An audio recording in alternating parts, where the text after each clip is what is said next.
Good afternoon, everybody, and welcome to the San Francisco Board of Supervisors meeting for Tuesday, April 5th, 2016. Madam Clerk, can you please call the roll? Thank you, Madam President. Supervisor Avalos. Avalos present. President Breed. Here. Breed present. Supervisor Campos. Campos present. Supervisor Cohen. Present. Cohen present. Supervisor Farrell. Farrell not present. Supervisor Kim. Kim not present. Supervisor Marr. Marr not present. Supervisor Peskin. Present. Peskin present. Supervisor Tang. Present. Tang present. Supervisor Wiener. Wiener present. Supervisor Yee. Present. Yee present. Supervisor Kim. Kim present. Madam President, you have a quorum. Thank you. Ladies and gentlemen, can you please join us in the Pledge of Allegiance? I pledge Allegiance to the flag of the United States of America and to the republic for which it stands, one nation, under God, indivisible, with liberty and justice for all. Thank you. Madam Clerk, are there any communications? I have none to report today, Madam President. Colleagues, are there any changes to the February 23rd or March 1st, 2016 regular board meeting minutes? Seeing none, is there a motion to approve those minutes? Motion by Supervisor Campos, seconded by Supervisor Kim. Colleagues, can we take this without objection? Without objection, those meeting minutes will be approved after public comment. Madam Clerk, please read the consent agenda. Items on consent 1 and 2 are considered routine. If a member objects, an item may be removed and considered separately. All right, seeing no names on the roster, Madam Clerk, please call the roll. On items 1 and 2, Supervisor Campos. Campos, aye. Supervisor Cohen. Aye. Cohen, aye. Supervisor Farrell. Farrell, aye. Supervisor Kim. Kim, aye. Supervisor Marr. Marr, absent. Supervisor Peskin. Aye. Peskin, aye. Supervisor Tang. Aye. Tang, aye. Supervisor Wiener. Aye. Wiener, aye. Supervisor Yee. Aye. Yee, aye. Supervisor Avalos. Avalos, aye. Supervisor Breed. Aye. Breed, aye. There are 10 ayes. Those items are approved unanimously. Madam Clerk, please call items 3, 4, and 5 together. Items 3 through 5 are ordinances to appropriate specific amounts from the following sources in fiscal years 2015 through 16. Item 3 appropriates $46.5 million of 2016 E-Series road repaving and street safety general obligation bond proceeds and accumulated bond interest earnings to the Department of Public Works and the Municipal Transportation Agency for street resurfacing and the redesign of streetscapes. Items 4 and 5 appropriate $29.7 million and $111 million of 2016 series earthquake safety and emergency response general obligation bond proceeds and accumulated bond interest to Public Works for necessary repairs and seismic improvements. Colleagues, can we take these items, same house, same call? Without objection, the ordinances pass unanimously. Madam Clerk, next item, please. Items 6 through 8 were referred without recommendation from the Budget and Finance Committee. Item 6 is an ordinance to appropriate $2.5 million from the General Fund Reserve to the Recreation and Park Department for facilities improvements in the Geneva Car Barn in fiscal years 2015 through 16. Roll call vote. On item 6, Supervisor Campos. Aye. Campos, aye. Supervisor Cohen. Aye. Cohen, aye. Supervisor Farrell. Farrell, no. Supervisor Kim. Kim, aye. Supervisor Marr. Marr, absent. Supervisor Peskin. Aye. Peskin, aye. Supervisor Tang. No. Tang, no. Supervisor Wiener. Aye. Wiener, aye. Supervisor Yee. Aye. Yee, aye. Supervisor Avalos. Aye. Avalos, aye. Supervisor Breed. No. Breed, no. There are 7 ayes and 3 noes with Supervisors Farrell, Tang, and Breed in the dissent. Okay, the ordinance is finally passed. Madam Clerk, can you please call items 7 and 8 together? Item 7 is an ordinance to amend the administrative code to establish a San Francisco Super Bowl 50 Impact Fund to be used to provide financial support to small businesses specifically impacted by Super Bowl-related events. Item 8 is the ordinance to appropriate $100,000 from the General Reserve to fund the Super Bowl 50 Impact Fund in fiscal years 2015 through 16. All right, seeing no names on the roster, can you please call the roll? On items 7 and 8, Supervisor Campos. Aye. Campos, aye. Supervisor Cohen. Cohen, aye. Supervisor Farrell. Farrell, aye. Supervisor Kim. Aye. Kim, aye. Supervisor Marr. Marr, absent. Supervisor Peskin. Aye. Peskin, aye. Supervisor Tang. No. Tang, no. Supervisor Wiener. No. Wiener, no. Supervisor Yee. Aye. Wiener, aye. Supervisor Avalos. No, Yee, aye. Pardon me. Supervisor Yee, aye. Supervisor Avalos. Aye. Avalos, aye. Supervisor Breed. Aye. Breed, aye. There are 8 ayes and 2 noes. Madam Clerk, can I recognize Supervisor Farrell? He'd like to change his vote. Madam President, I would recommend that we rescind the vote and then call the roll again. I'd like to make that motion. The ordinance is finally passed. No. Supervisor Farrell? I apologize. I meant to vote no on that, and I do apologize for that. I would like to make a motion to rescind that vote. Supervisor Farrell has made a motion to rescind, seconded by Supervisor Cohen. Without objection, the motion to rescind passes unanimously. Madam Clerk, on items 7 and 8, please call the roll. Supervisor Campos. Aye. Campos, aye. Supervisor Cohen. Aye. Cohen, aye. Supervisor Farrell. Farrell, no. Supervisor Kim. Kim, aye. Supervisor Marr. Marr, absent. Supervisor Peskin. Aye. Peskin, aye. Supervisor Tang. No. Tang, no. Supervisor Wiener. No. Wiener, no. Supervisor Yee. Aye. Yee, aye. Supervisor Avalos. Aye. Avalos, aye. Supervisor Breed. Aye. Breed, aye. There are 7 ayes and 3 noes, with Supervisors Farrell, Tang, and Wiener in the dissent. The ordinances are finally passed. Madam Clerk, can you please call item number 9? Item 9 was referred without recommendation from the Budget and Finance Subcommittee.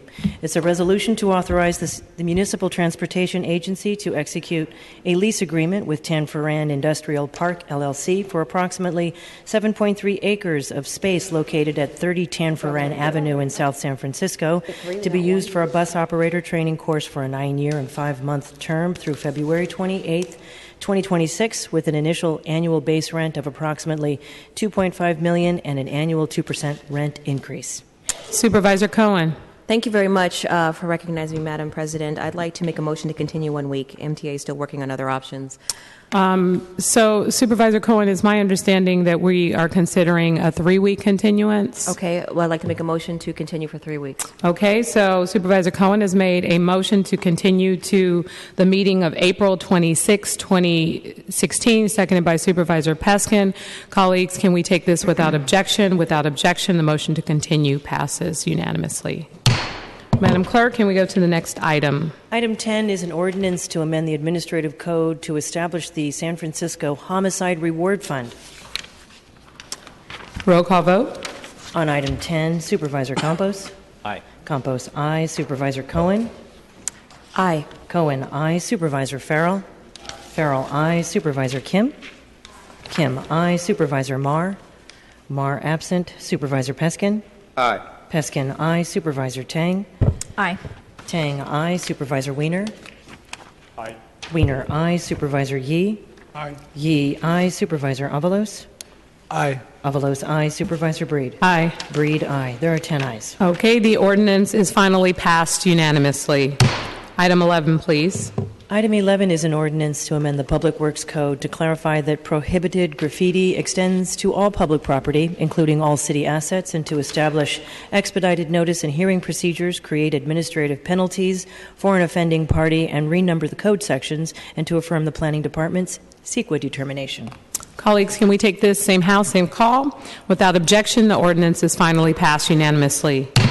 Item 12. Item 12 is an ordinance to amend the building code to require any existing building with a place of public accommodation either to have all primary entries and path of travel into the building accessible by persons with disabilities, or to receive from the city a determination of equivalent facilitation, technical infeasibility, or unreasonable hardship, and also to establish a disability access compliance unit within the Department of Building Inspection, and to establish a fee to offset the costs of the disability access and improvement program and to further amend the Administrative Code, Chapter 38, to require a building owner to give notice of the mandatory building code primary entry and path of travel accessibility requirements in any new or amended public accommodation lease, and to affirm the Planning Department's CEQA determination and make appropriate findings.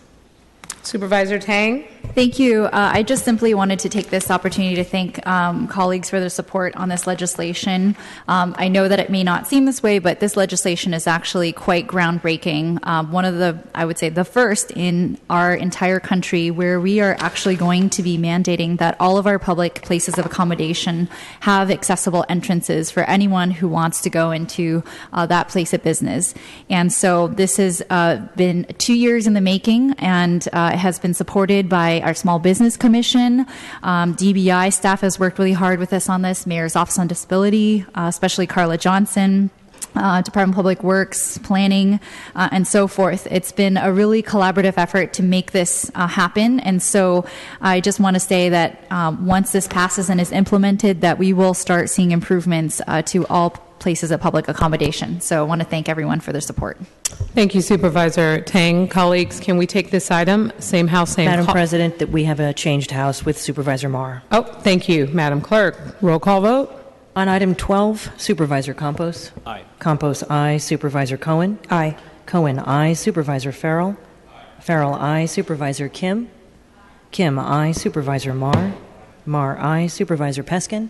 Aye. Peskin, aye. Supervisor Tang. Aye. Tang, aye. Supervisor Wiener. Aye. Wiener, aye. Supervisor Yee. Aye. Yee, aye. Supervisor Avalos. Aye. Avalos, aye. Supervisor Breed. Aye. Breed, aye. There are 11 ayes. This ordinance is passed unanimously on the first reading. Madam Clerk, item 13.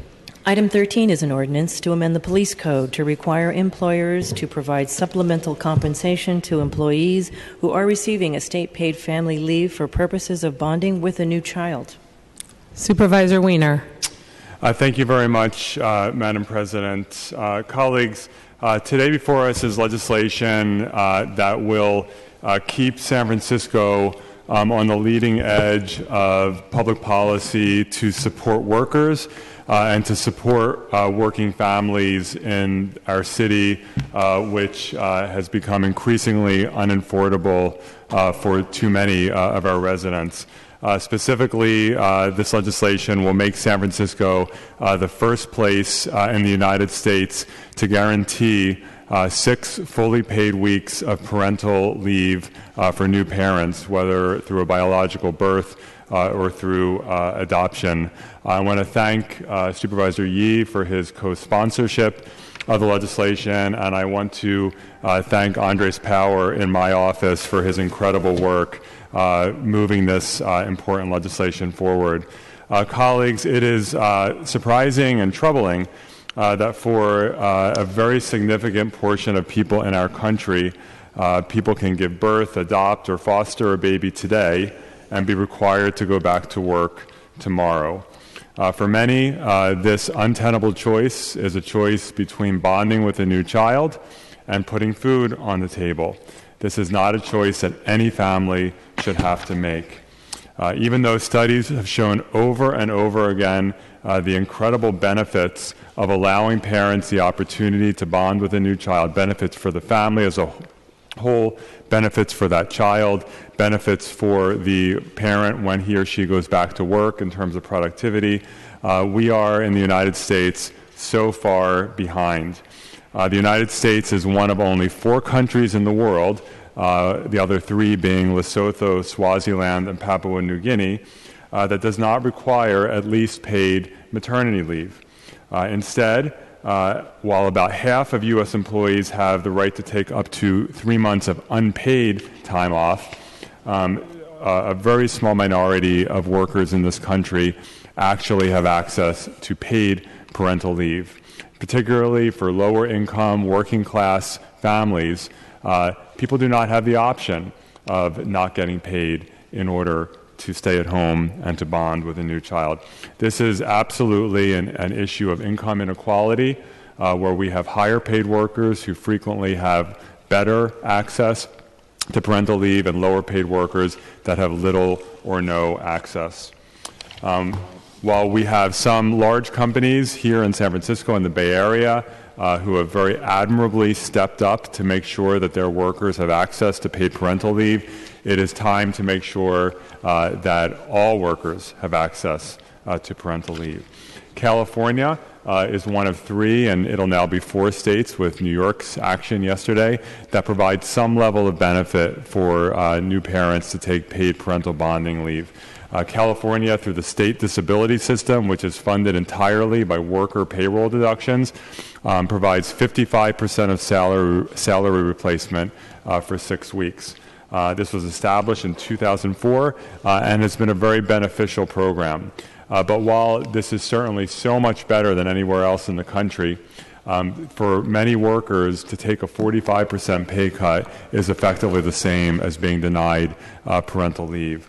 And although we have seen some real benefits to this program in terms of parents' ability to bond with a child, benefits for fathers to be able to participate more in their child's life, as well as increases in breastfeeding and worker productivity improvement, we've actually seen a drop-off in participation in the program, likely because it is just too expensive for people to live and to take a significant pay cut to bond with a new child. This legislation will require that employers with 20 or more workers provide the other 45% so that the worker receives 100% wage replacement for 6 weeks. This will remove a significant barrier in terms of particularly lower income working class families being able to access paid parental leave. I want to thank the Youth Commission for supporting this legislation, as well as the Commission on the Status of Women. We also received a letter last week from Planned Parenthood expressing its support. Since the introduction of the legislation, we've worked closely with a broad coalition of stakeholders, wonderful advocates who are working locally, statewide, and nationally to expand access to paid parental leave as well as family leave generally, but also with the business community. And I know that we have heard from some members of the business community about their concerns around the financial impact of this legislation. And I want to just assure you that we have worked closely with the business community from before introduction of this legislation, and I have accepted a series of amendments from the business community to try to make sure that we are taking a balanced approach that supports our business community while also supporting working families in San Francisco. As you know, colleagues, in committee there was an amendment that was adopted over my objection to eliminate the private right of action for this legislation. Colleagues, today I've distributed an amendment that would restore the private right of action in a modified form. Specifically, it will require a worker who believes that he or she has been deprived of this benefit to file a complaint with the Office of Labor and Standards Enforcement. OLSC will then have 90 days to investigate and make a determination. If OLSC makes a determination, then so be it. But if OLSC does not act, or for whatever reason is not taking action or investigating, the worker will then be able to file a lawsuit. We want to make sure that people are able to gain access to these benefits. I want to thank the amazing coalition we worked with, the California Work and Family Coalition, the Legal Aid Society, the Legal Aid Society Employment Law Center, Equal Rights Advocates, and the Opportunity Institute. Colleagues, this legislation is an amazing opportunity for us once again to show that San Francisco leads the way. Yes, we want there to be a federal paid parental leave program. We want there to be a statewide program. It would be great if the state or federal government stepped up tomorrow and said, we're going to do this. But for now, we have to do what we've always done, and that is to lead. And whether it's minimum wage, paid sick leave, universal health care, San Francisco has led, and the state and sometimes even the federal government has followed, and I am confident that will happen again. So colleagues, I ask for your support, and thank you very much. Supervisor Wiener, is that a motion to amend? Is there a second? Seconded by Supervisor Marr, and I apologize. I'm going to call on Supervisor Peskin because I accidentally removed his name from the list. Supervisor Peskin. Thank you, Madam President. I rise in general support of this measure, and this may be ironic insofar as on my last time on this Board of Supervisors, we led the nation in many ways relative to minimum wage, health care compensation, sick leave, paid time off.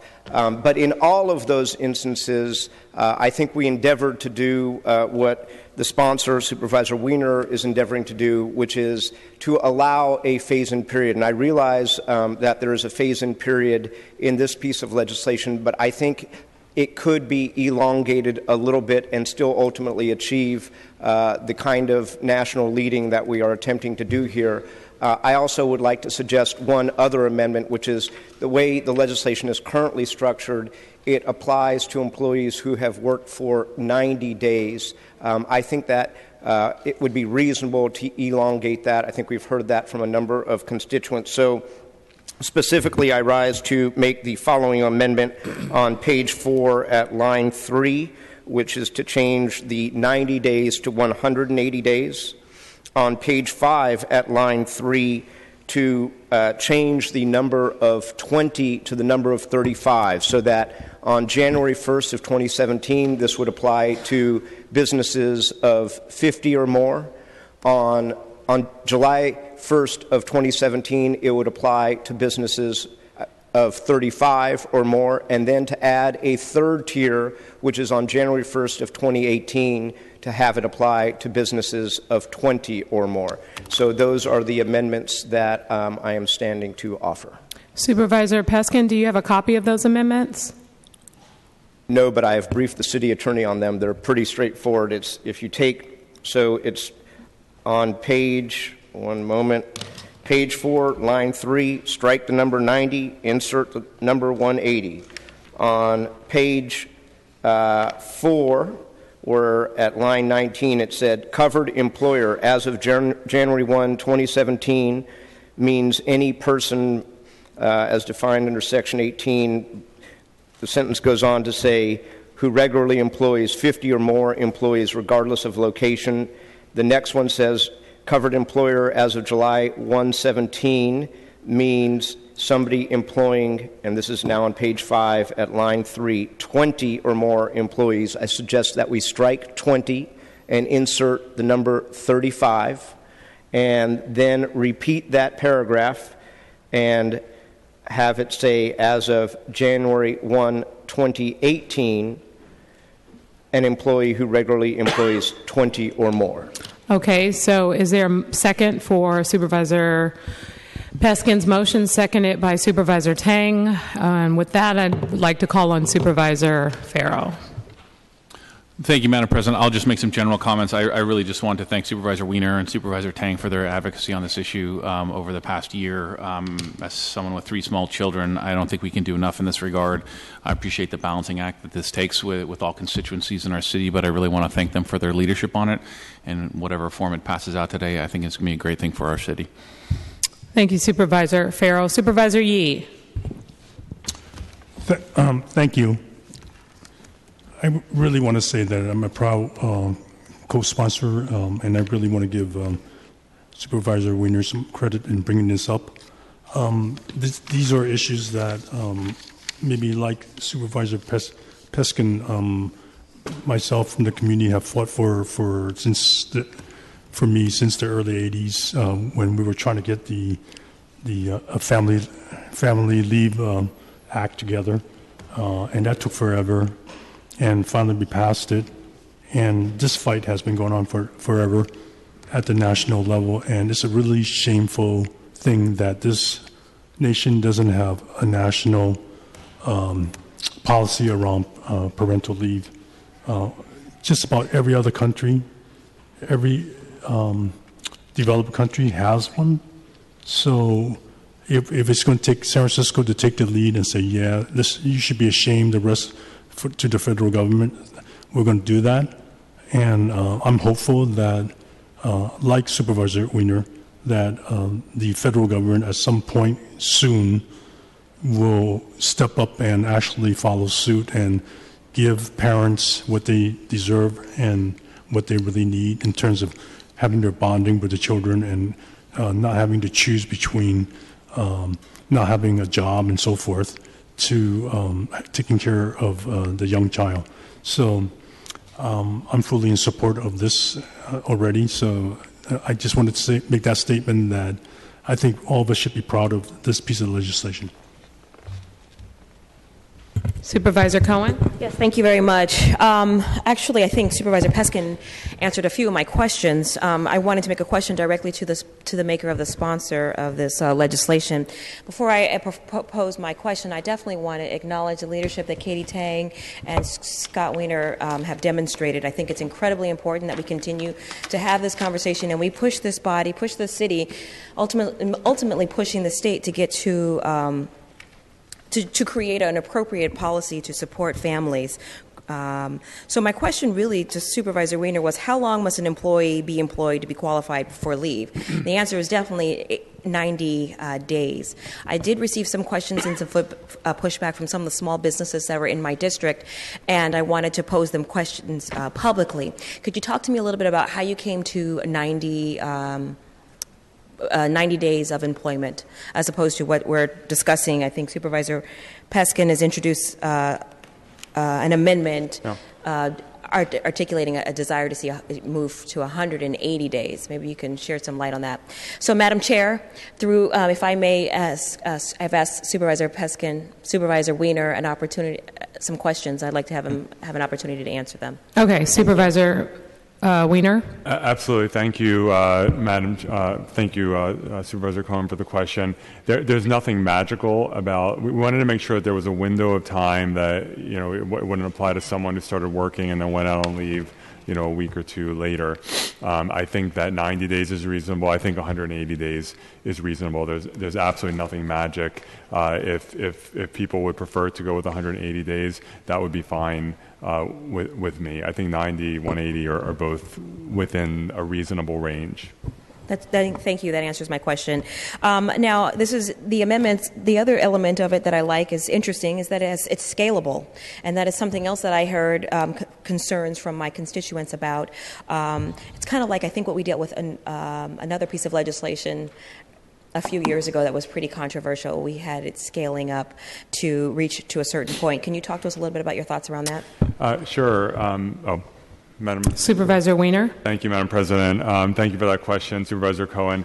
So when we initially introduced the legislation, it would have gone into, or initially drafted it, it would have gone into effect 30 days after the mayor's signature, applying to businesses with 20 workers or more. We then changed it so that it went into effect on January 1st of 2017, recognizing that many businesses do their planning on a calendar year basis, so so giving people until January 1st of this coming year. In committee, Supervisor Tang had proposed for businesses that were under 50, in other words, 20 to 49 workers, giving them some extra time. So in committee, we made an amendment to say that on January 1st, it'll take effect for businesses with 50 or more workers, and then on July 1st of next year for businesses of 20 to 49 workers.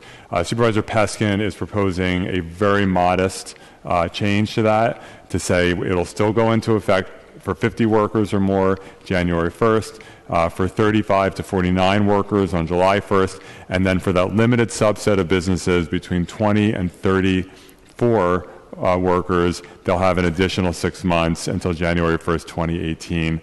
I'm happy to support that amendment. It is a very modest change, and it'll start going into effect January 1st, and a year later it'll be fully in effect. Perfect. Thank you. No other questions. Thank you, Supervisor Cohen. Supervisor Marr? Thank you. I wanted to appreciate Supervisor Wiener's leadership on this issue, along with many policy organizations. He mentioned the California Work and Family Coalition, Employment Law Center, Equal Rights Advocates, and many others that have been working on these issues for years. It was a pleasure to work with them on the Retail Workers' Bill of Rights, on predictable scheduling and abusive on-call scheduling. I think the Peskin amendments really helped to address some of the concerns raised by Stephen Cornell and some of the small business commissioners and others. I'm appreciative that Supervisor Wiener is focused on equity, and low-wage workers are challenged in many ways, and I think this will help. As a member of the first 5 commission understanding the brain development from birth to 5, this 6-week period is critical in brain development, bonding, and emotional development for babies and young ones. I think this sets us more on the level of the European social democracies that have more forward-looking policies like this. I think the phase-in makes sense, and I'm glad that we retain the 20 employee threshold, which is really critical, and going up to 2018 makes sense to give many of the smaller and medium-sized businesses chance to address their own management issues. I just wanted to say, too, that I think for working families, as a father having 6 months of parental leave, as Supervisor Farrell mentioned, that would have allowed me much more of an effort to build that bond with my child that I'm now trying to catch up with as she turns 16. But I think this is a really forward-looking policy that I'm pleased that the leadership that Supervisor Wiener is showing hopefully will be supported by this board. So I'm supportive of the amendments and of the ordinance as amended as well. Thank you, Supervisor Wiener. Thank you. Thank you, Mar. And just a word of caution, bonding with a teenager is virtually impossible. Supervisor Campos. Teenager and a member of the board, perhaps? I don't know. It's that. Thank you.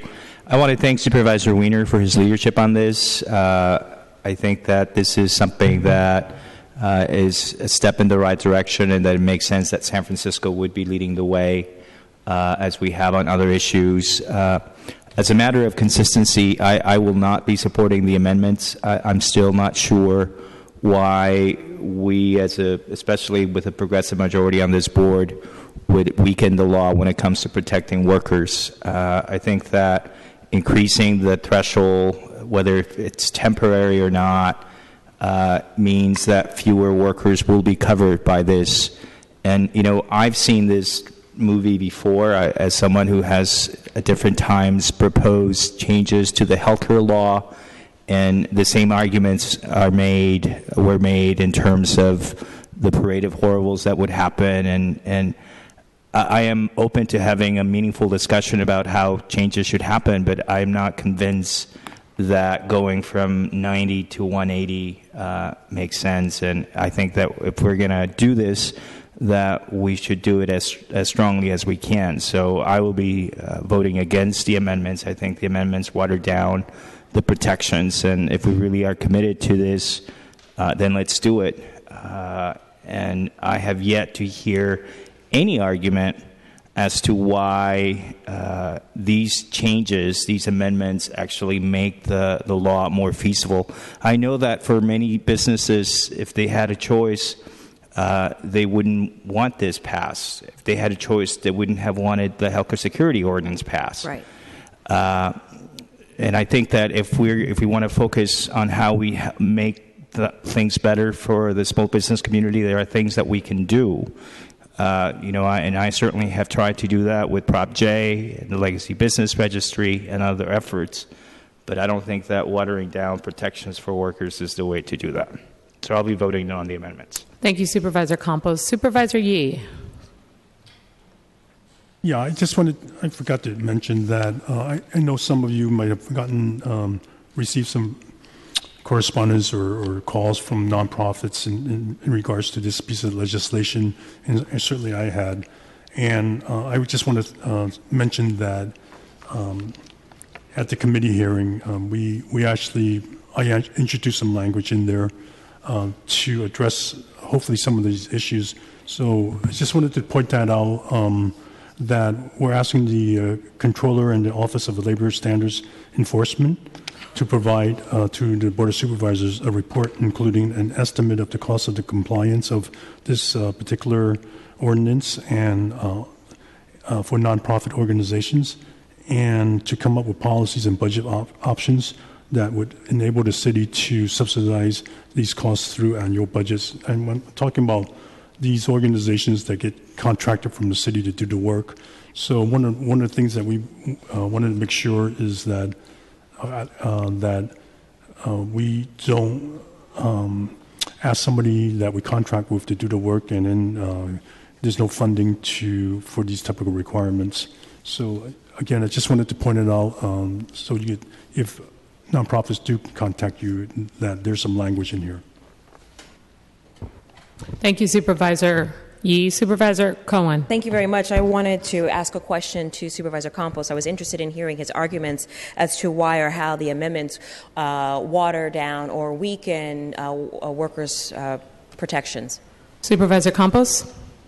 Well, I think that even though it's a temporary change, by increasing the threshold to a larger number of employees, that means that from 20 to 50, even if it's a temporary change, it means that fewer employees will be covered by this.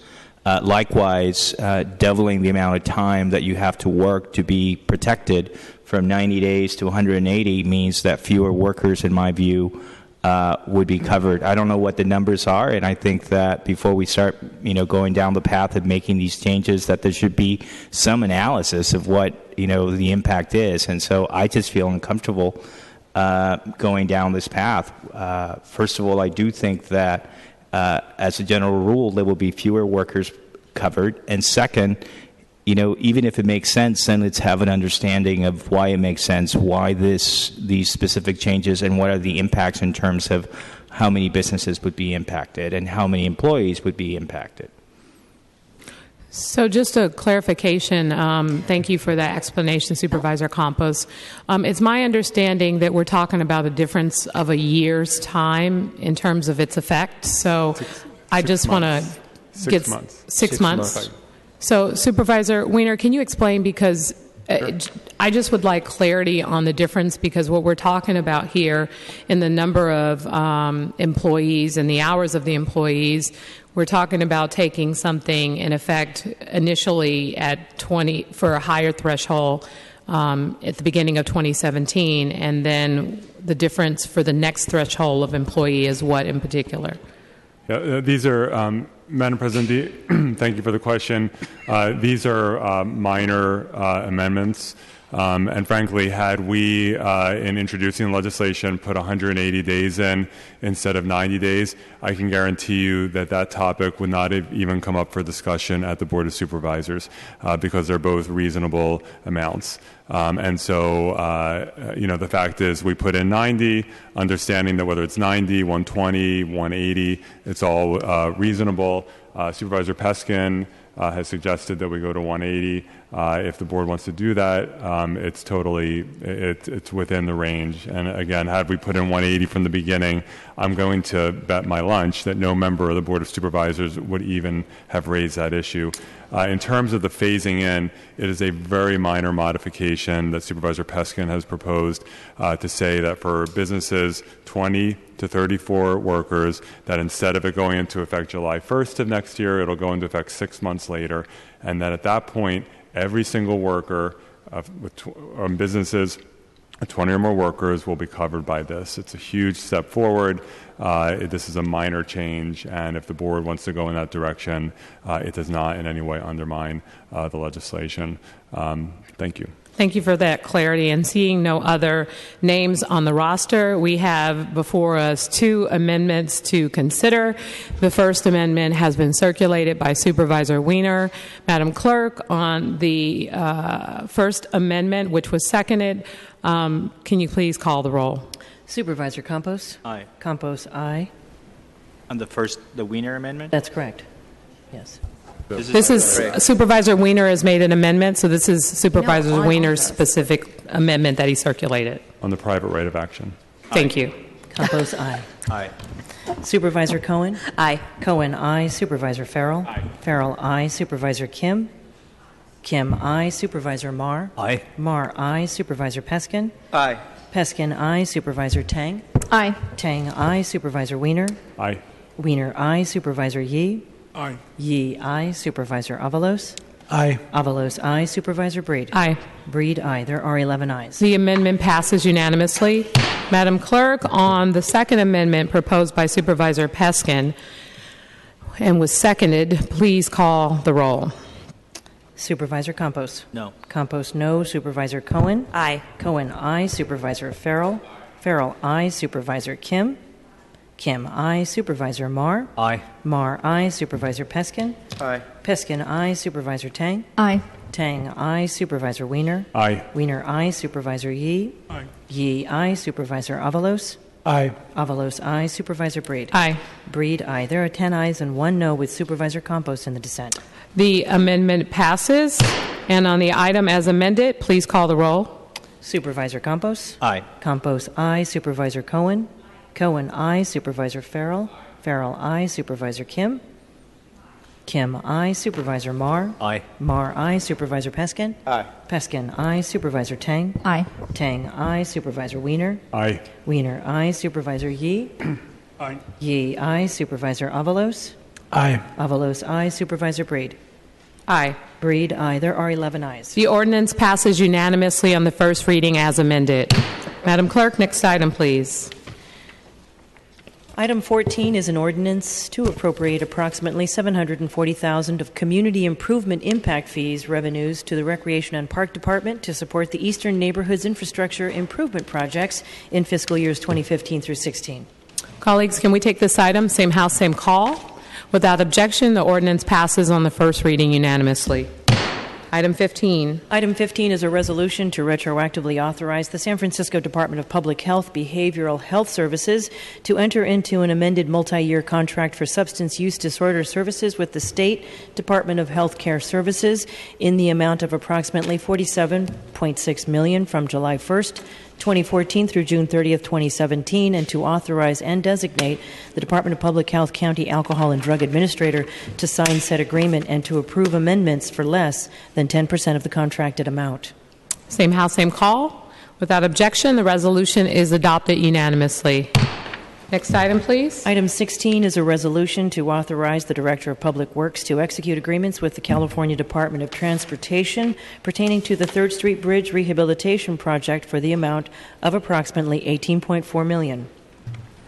Same house, same call. Without objection, the resolution is adopted unanimously. Item 17. Item 17 is an ordinance to designate 171 San Marcos Avenue, also known as the Cowell House, Assessor's Block number 2882, lot number 035, as a landmark designation under the Planning Code, Article 10, and making the appropriate findings. Same house, same call. Without objection, the ordinance is passed on the first reading unanimously. Next item. Item 18, ordinance to amend the administrative code to prevent certain no-fault evictions during owner move-in, condominium conversion, removal of rental units, capital improvements, and substantial rehabilitations during the school year if a child under 18 or a person who works at a school in San Francisco resides in the rental unit, is a tenant or has a custodial or familial relationship with the tenant, and the tenant has resided in the unit for 12 months or more, provided, however, that this ordinance would not restrict the timing of evictions performed in connection with mandatory seismic retrofits, and to remove existing exceptions for owners that apply to owner move-in evictions during the school year. Supervisor Campos. Thank you, Madam President. The legislation that's before you today is about helping families and school workers remain in their homes during the academic year. I want to thank the co-sponsors of this legislation, Supervisors Kim, Avalos, Marr, Cohen. I also want to thank, in particular, Supervisor Marr, because this legislation builds on a prior legislative effort that Supervisor Marr spearheaded in 2009 that only allows landlords to evict families for owner move-in evictions when you have children under 18 during the summer, not during the academic year. With this legislation, we have done two things. One, we have expanded that legislation to include all no-fault evictions so that families with children under 18 cannot be evicted during the school year for evictions related to condo conversion, removal of rental units, capital improvements, and substantial rehabilitation. The second thing we do is we include educators, and we define educators as people who work at San Francisco schools directly with students, whether it's preschools, home day cares, and K-12 schools, both in public and private schools. This not only includes a teacher, a paraprofessional, an administrator, a counselor, but it also includes security guards, attendance liaisons, cafeteria workers, janitors, school nurses, social workers, psychologists. This ordinance will help mitigate the impact of displacement on educators and families with children. It would help minimize the harm that evictions and displacement can have on a child and the school community. San Francisco Rent Board data for 1 year shows that there were 2,120 notices of evictions filed between March 2014 and March 2015. This is a 55% increase compared to 5 years prior. With regards to no-fault evictions, there were 438 evictions on record for that year, but housing advocates point out that the number is actually probably more than double. The impact on families with children of evictions is very significant. And if you are an educator, the impact of an eviction is pretty significant in the sense that if you are evicted, it means that you are pushed out, not only of San Francisco, but chances are the Bay Area. The starting salary for a fully credentialed teacher is less than $3,400 a month. That is lower than the median rental price for a one-bedroom, which is $3,620. Paraprofessionals make a lot less, $2,083 a month. So being evicted from an apartment means essentially that you are no longer able to live in San Francisco. This is something that is happening not only in San Francisco, but in the rest of the state and nationwide. We have a teacher and school staff shortage crisis, and that is playing itself out in our public schools and in our private schools. Last year, we had 500 openings at the school district alone. We had also insufficient numbers of substitute teachers because these teachers are not able to afford to live in San Francisco. So you have children in our public school system that must double up with other classmates, which has led to overcrowding and having a very difficult learning environment in classrooms throughout San Francisco. It is not only when a staff member is evicted that an absence occurs. It also happens during the period when that worker is fighting an eviction, which involved many appearances in court and other proceedings. So I also want to say that one of the things that has been said about this ordinance is that this could actually end up harming educators because it would discourage landlords and property owners from renting to them. And I want to make it clear that that is simply not well-founded. It actually ignores the law. As was noted by people who have been working on this for quite some time, California law clearly prohibits discrimination based on source of income and against families with children.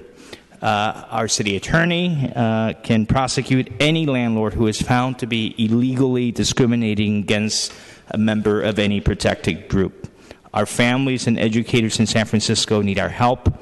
I want to thank the following people who have been instrumental in making this legislation possible. My Chief of Staff, Hillary Ronan, my legislative aide, Carolyn Goosen.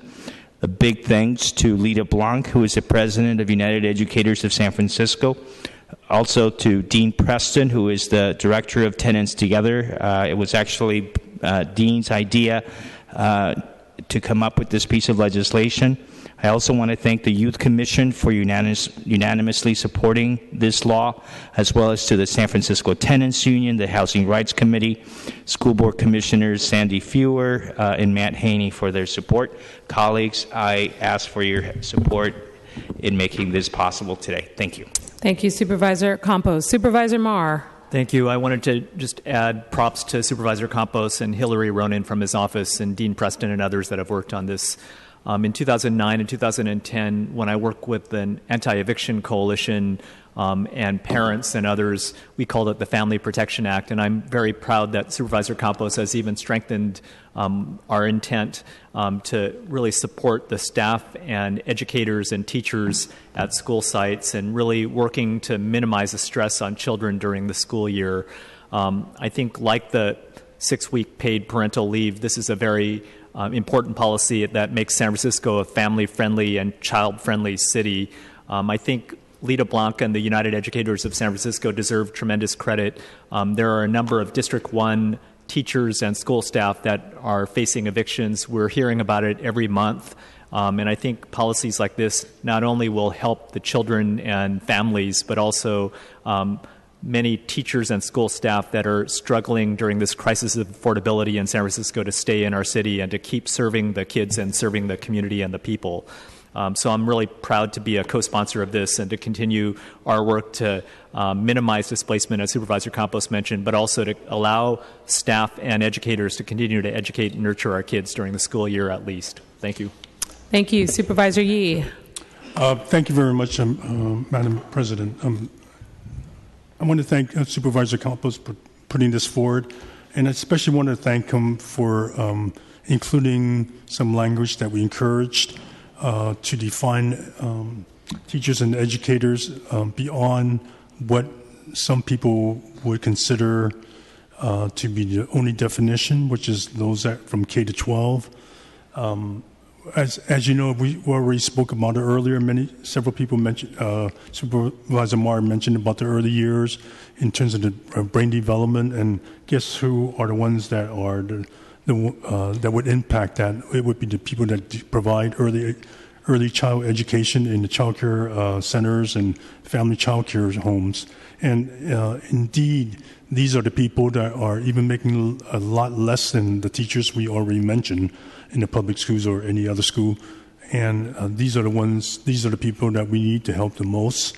And in the past, I would say that without having such an enlightened composition of supervisors, in the past, this would have never flew in terms of having that language. So I'm really glad that we're including that subset of educators. I think they're really happy about this, so I'm in full support of this. Thank you very much. Thank you, Supervisor Yee. Supervisor Kim.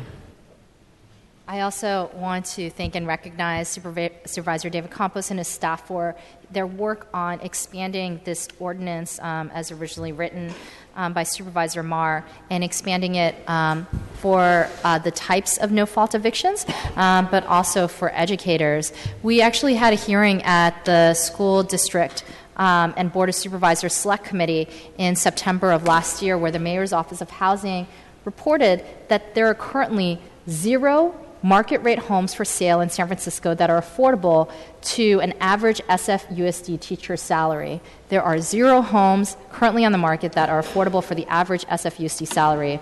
Yet 72% of SFUSD teachers live in San Francisco.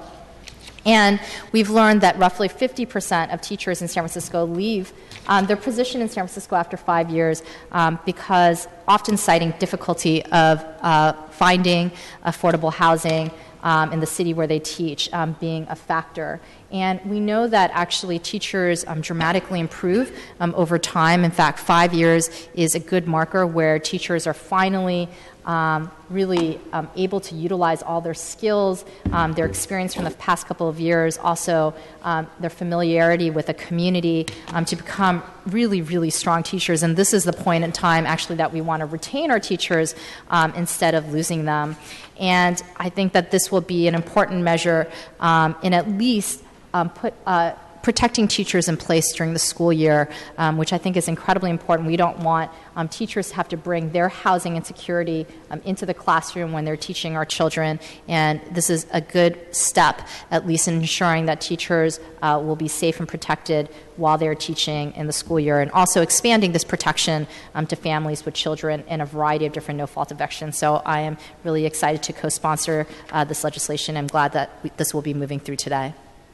Thank you. And I just wanted to also add that thank you to Supervisor Campos for bringing this legislation forward. I know our office tried to work with you to dig a little bit deeper and look at affordable housing as well as public housing, and the students and possible teachers who live in those developments should also have the same protections as those who live out there in the open market. So I want to add my name, first of all, to this legislation as a co-sponsor, and then continue to work with your office to explore making sure that we're looking at the broader housing market, and we're really targeting especially affordable and public housing all over our city. And with that, I see other names on the roster. Supervisor Cohen. Thank you very much. I'd like to just ask a quick question through the chair to Supervisor Campos, the maker of this legislation. I was curious to know what happens if a teacher is teaching during the school year, right, roughly September to June, and then decides to go and teach summer school. Does that extension also count as some teaching, or no? Supervisor Campos? Thank you. I mean, we basically limit it to the school year, to the academic year, so summer is not included in that.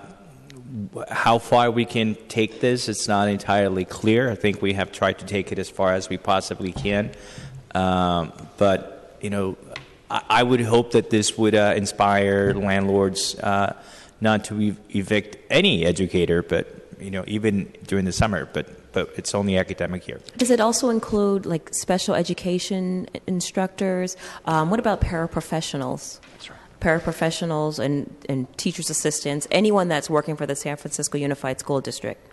It's actually anyone who works in a school setting, not just public schools, but also private schools. We know that we have a large percentage of San Francisco children that attend private schools, and we want to protect them as well.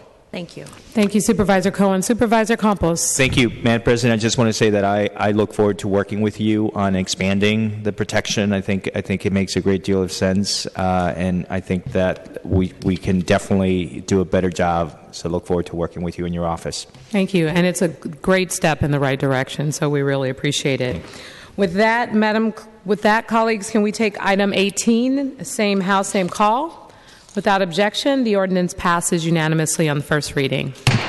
Item 19, please. Item 19 is an ordinance to amend the police code to mandate that businesses and places of public accommodation designate single-user toilet facilities that are available to the public or employees as all gender and accessible to persons of any gender identity, and to require enforcement of the signage requirements by the Department of Building Inspection, to amend the administrative code to require buildings on land that the city owns or leases to provide all gender toilet facilities, and affirming the Planning Department's CEQA determinations.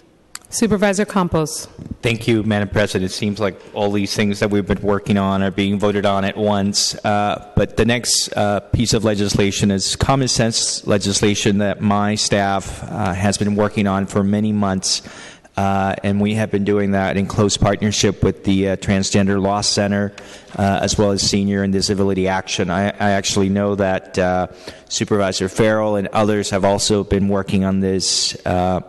But the bottom line is that I think that collectively we should be very proud of the fact that as places like North Carolina move to take rights away from members of the transgender community, we here in San Francisco are doing the opposite. We're actually taking a step in the right direction and actually protecting the right of all people to do something as basic and as essential and yet so critical as going to the bathroom.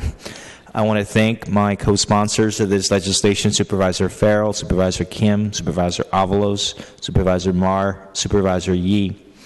This legislation requires businesses, places of public accommodation, and city buildings to identify any single occupancy restroom as an all-gender restroom, but changing the signage on that door. The ordinance allows, but doesn't require, entities to create multi-stall toilet facilities that are all-gender, a term that means gender-neutral or unisex. For city buildings, the law will also require that at least one all-gender restroom be provided on each floor of any new construction or extensively renovated building. The requirement also applies to buildings located on property that is leased by the City and County of San Francisco. The ordinance also requires that if there are 5 or more toilet facilities in a city-owned building that are designed for multiple occupants, that one of the facilities must be identified as an all-gender restroom. San Francisco is not the first city to enact such a law. Washington, D.C., in fact, was the first, and D.C. was followed by Philadelphia, Austin, West Hollywood, Berkeley, and New York. However, we are actually doing it right. What we are voting on today is the most comprehensive legislation on the topic that has been drafted anywhere in this country. It is unique in that it includes an enforcement mechanism through the Human Rights Commission, through the Department of Building Inspections, and it uses many mechanisms to actually lead to compliance. This legislation will help ensure that all San Franciscans can use the bathroom in peace without fear of harassment, discrimination, confusion, embarrassment, or physical harm.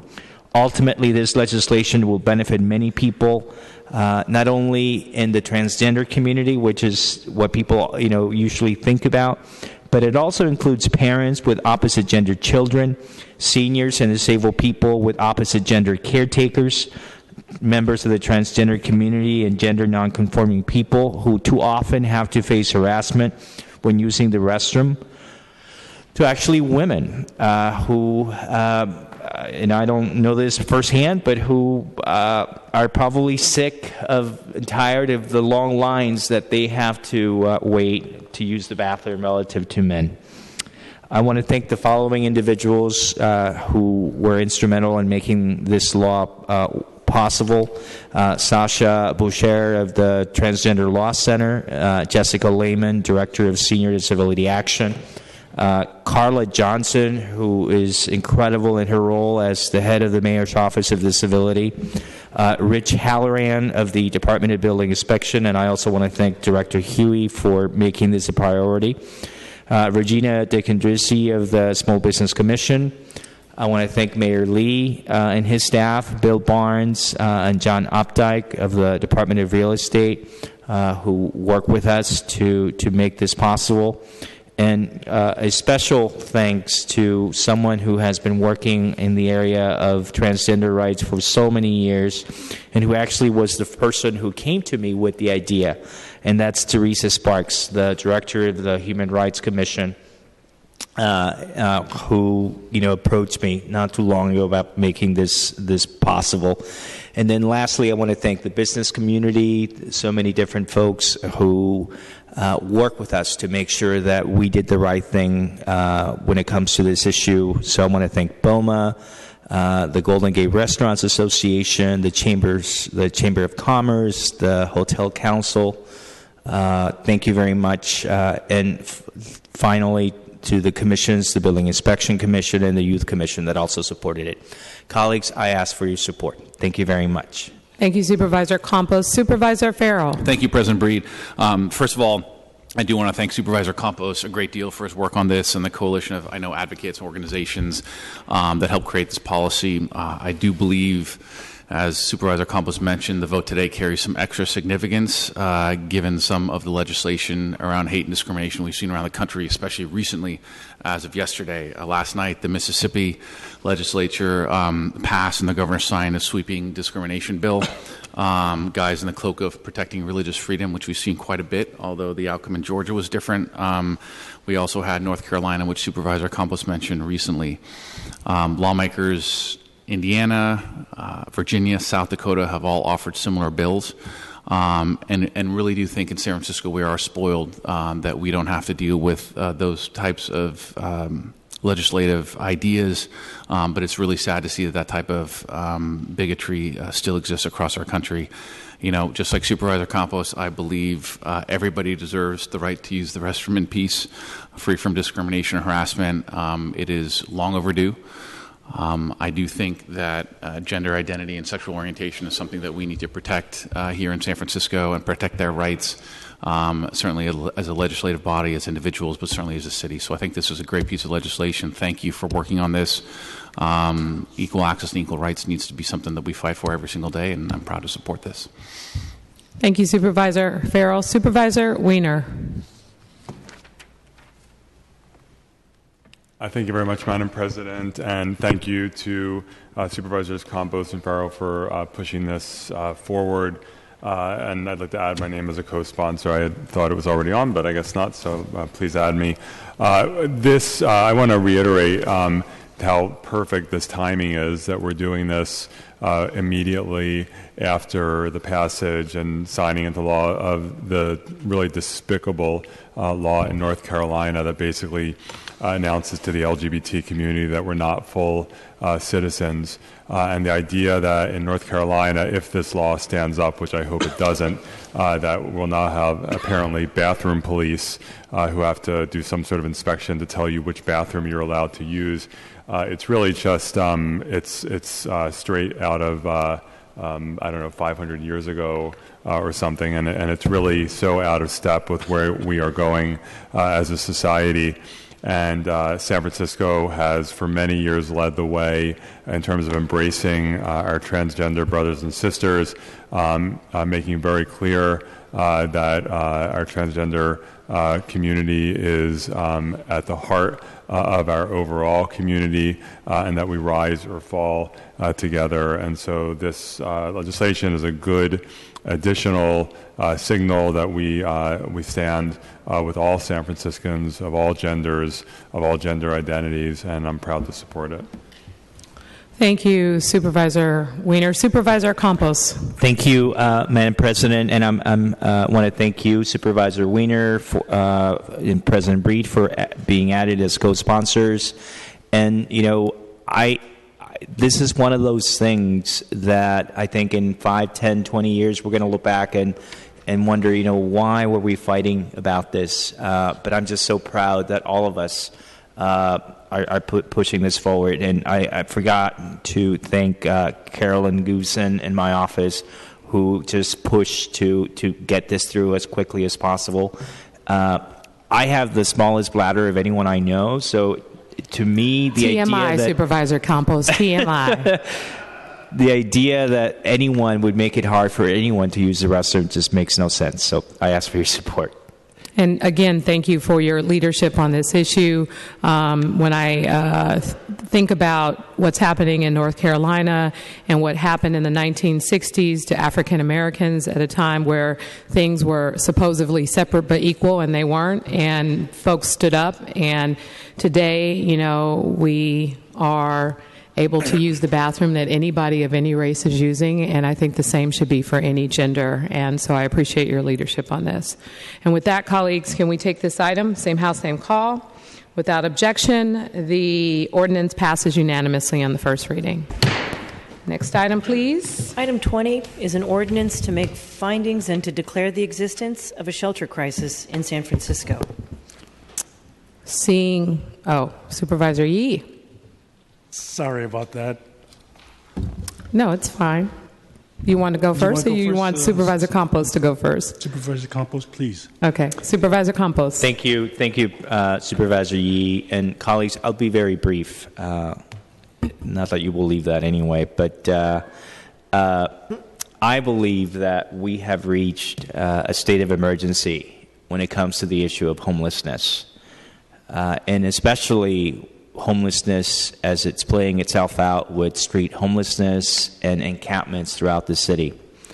I want to take this opportunity first by thanking my staff, Hillary Ronan, Sheila Chung-Hagen, and Carolyn Goosen. But I also want to thank someone who I have learned a lot from on the issue of homelessness and who has been working on this issue for quite some time, and that's Bevan Duffy. We have heard from homeless advocates and service providers. We in my office continue to hear it and have heard from residents. We have heard from small business owners. We have heard from homeless people themselves. And the sad thing is that in this city that boasts a budget of more than $9 billion, a city that has more billionaires per capita than any other city, thousands of San Franciscans, thousands of people are still left to suffer on the streets of this city.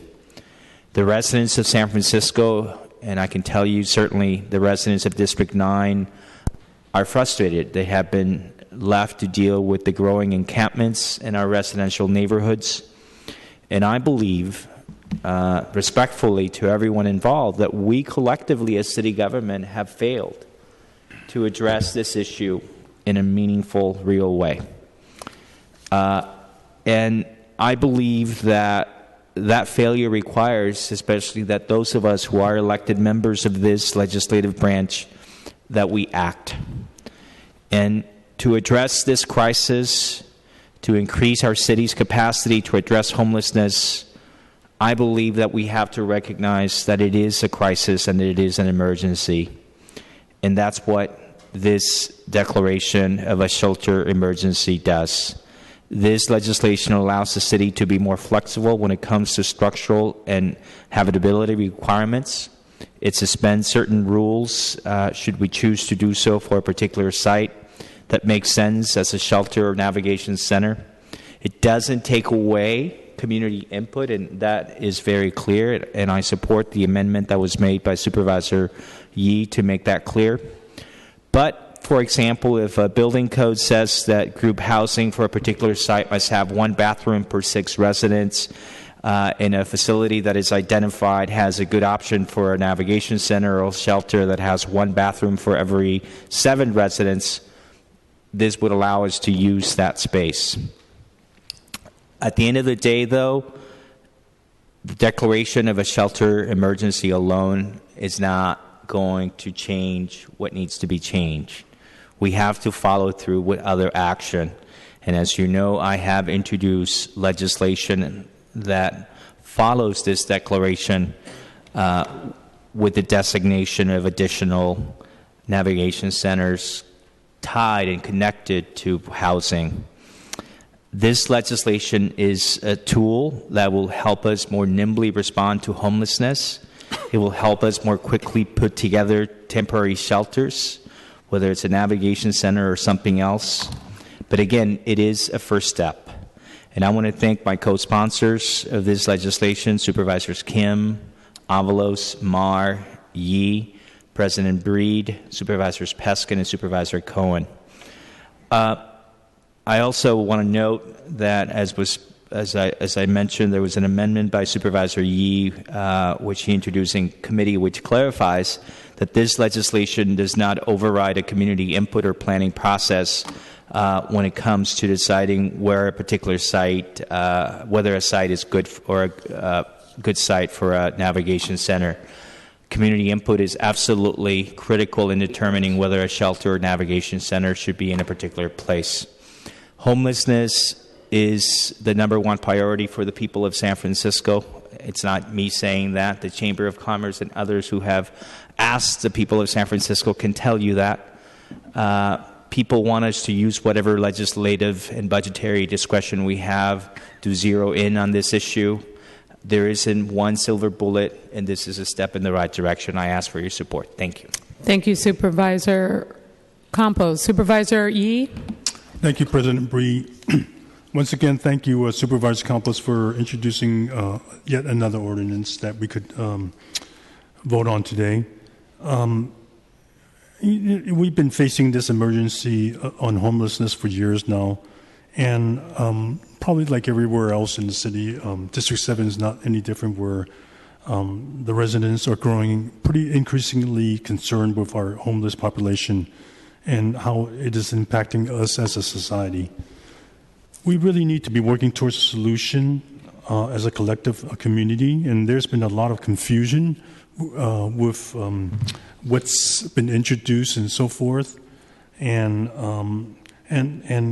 about how sites are being selected, and if neighbors will no longer have a say in offering the best options for homeless shelters, homeless residents. You know, as Supervisor Campos mentioned, I introduced some language to amend the legislation to, it's not so much amending it, I would say that it's clarifying that, yes, it doesn't, we would not be bypassing a community process. Yes, we're not going to be breaking codes to make this happen. And what this, so we need to state what the focus of this is. It's really to announce that we understand, we acknowledge that this is a problem. We need to put more effort, more resources behind this particular crisis, and we got to work together and stop making this a political sort of football game, and that it should be really about working together. So this is where it's important that I reiterate that it is about coming up with solutions and asking the community to work together, people from the neighborhoods and so forth, to work together to come up with what is acceptable, and for us to move forward with this. Without everybody's cooperation and working together, we're going to find ourselves, 4, 5, 10 years from now talking about the same things, and I don't think the people out on the street can afford that. We really need to help them. Thank you very much. Thank you, Supervisor Yee. Supervisor Farrell. Thank you, Madam President. So, colleagues, I agree with the talking points that were just made. I think we have a disagreement, though, on what the right path forward is. I've been publicly stating that our homeless situation in San Francisco has reached a state of emergency since last year. I've talked about it publicly time and time again, and I mention it every time I speak about homelessness, whether in public or private, because it's the reality on our streets here in San Francisco and every single neighborhood of our city. Unfortunately, it's been a state of emergency for decades, as Supervisor Yee mentioned, and it's at crisis levels around most urban cities across our country. We have dwindling resources at the federal and state level for this issue, and localities have been asked to bear the burden of dealing with this issue, mostly from a financial perspective and certainly a logistical perspective more than ever before. I do believe it's important to note that the proposal in front of us today is to declare a shelter crisis in San Francisco, not a proposal to declare a state of emergency on homelessness. There's a key difference here because statements from other folks, colleagues, the media, and public have been conflating the two proposals in what a declaration of crisis actually accomplishes. We looked at this issue from my office earlier last year in 2015, but the issue was it didn't propose any solutions to the issue or talk about how we're going to further talk about solving the question here in San Francisco. The only entity that can truly declare a state of emergency on homelessness is the state of California. But this ordinance has two consequences. It shields the city from liability for ordinary negligence when using public facilities and emergency housing, and suspends our requirement to be in full compliance with all local health and safety standards when opening public facilities for the homeless. And with Supervisor Yee's amendments, it adds a community process. In addition to these legal consequences, it doesn't open up or guarantee any opportunities for more resources from either state or federal government. I appreciate that there's trailing legislation. I very much do, and that is something that I would very much be open to supporting and looking at. During my time as supervisor, I have made addressing and reducing homelessness a top priority, whether it be hearings, additional reports that we've done on the topic, fought to secure funding year after year during our budget process, authored and passed many types of policy proposals around the issue, and real implementation. Because of this work and the solutions that many have advocated for, I fully believe in reducing homelessness has to be a housing first approach. And I do have concerns about the proposal in front of us today. I am concerned that it's being driven by some folks, the way it's been talked about outside of these chambers, as politics as opposed to policy. I'm concerned that it was brought through our legislative process with no accompanying plan that's in front of us today, budget allocation or proposal to actually open up any new shelters in the immediate future, and concerned that we're advocating today to put our city's most vulnerable in potentially substandard facilities that aren't adequate, safe, or prepared to become a homeless shelter without further public investment. I am concerned that our public is being sold a bill of goods about declaring a state of emergency and will be dismayed to see that no new immediate action in addressing homelessness or any drastic change in our street population will result because of this. From my perspective, we need to be focusing on solutions that will make a difference on our streets and in our neighborhoods and not passing ordinances like this. Mostly, I'm concerned that our proposal today shifts us away from a nationally recognized and followed housing approach housing first approach to homelessness, while potentially costing our city a great deal of money in a different direction. I do believe that our city lacks enough shelter for our street homeless population, without a doubt. I am not sold that supporting this proposal gets us any closer to getting individuals or families or anybody on our streets off the streets and on their way to being on their own 2 feet and in their own lives. I firmly believe that we need to advocate for more housing and invest in more housing here in San Francisco and through our city budget for our homeless. It continues to be the most humane and cost-effective manner to ending homelessness permanently here in the city of San Francisco. We should be prioritizing the vast majority of our limited homelessness resources for housing exits, and thankfully we've been doing so over the past X number of years, and I hope we continue to do so in the future. I will note that from 2011 to 2015, our budget allocations for homelessness here in San Francisco has increased 55%. By no means do I think the situation on our streets is acceptable at all. I don't think any San Francisco resident or person that works in our city thinks that way or believes it to be the case. But we are moving in the right direction, and it's time that we start enacting things. And I look forward to working with all of my colleagues to make sure that we have concrete things that are going to make a difference on our streets. And those are the types of things and legislation, policy proposals, ordinances, budget allocations that I would fully support. It's not to say that we shouldn't be expanding our shelter opportunities. We are currently doing so. There was an announcement of a second navigation center the other week. And it's important to note that the shelter or navigation center is only as good as the housing exits on the back end. That's the only way it works. And without those housing exits, I believe we're misallocating scarce resources and lessening our city's ability to positively impact those in our streets. I very much appreciate the intent of the proposal and will continue to work with my colleagues, with advocates on homelessness here in San Francisco and providing concrete solutions that will make a difference in our neighborhoods. Thank you, Supervisor Farrell. Supervisor Tang. Thank you very much. I think that Supervisor Farrell pretty much expressed my sentiments as well. I thank all of the supervisors who have spent a lot of energy focused on homelessness issues. And I don't think that any of us during any of the budget processes have ever tried to deny funding that have gone to homeless services or housing.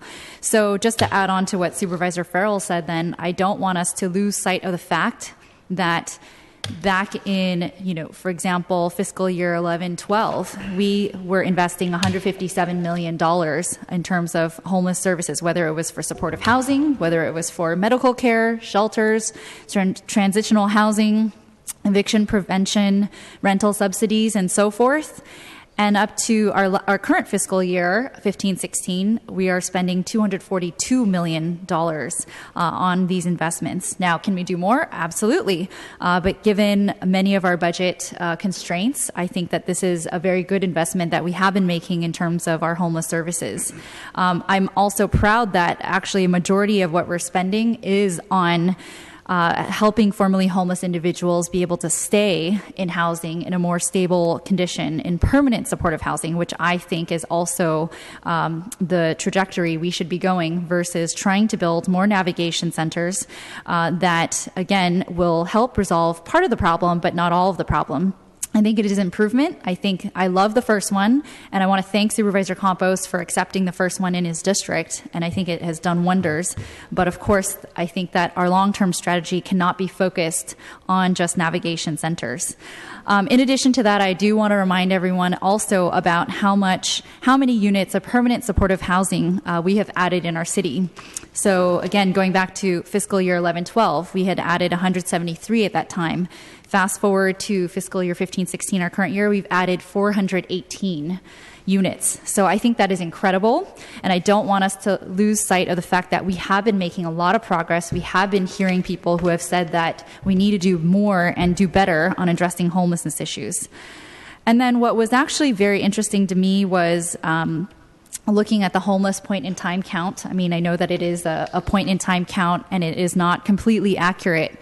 But going 10 years back to 2005, there were, in that document, in that report, 6,248 homeless that were counted from that voluntary count we usually do every 2 years.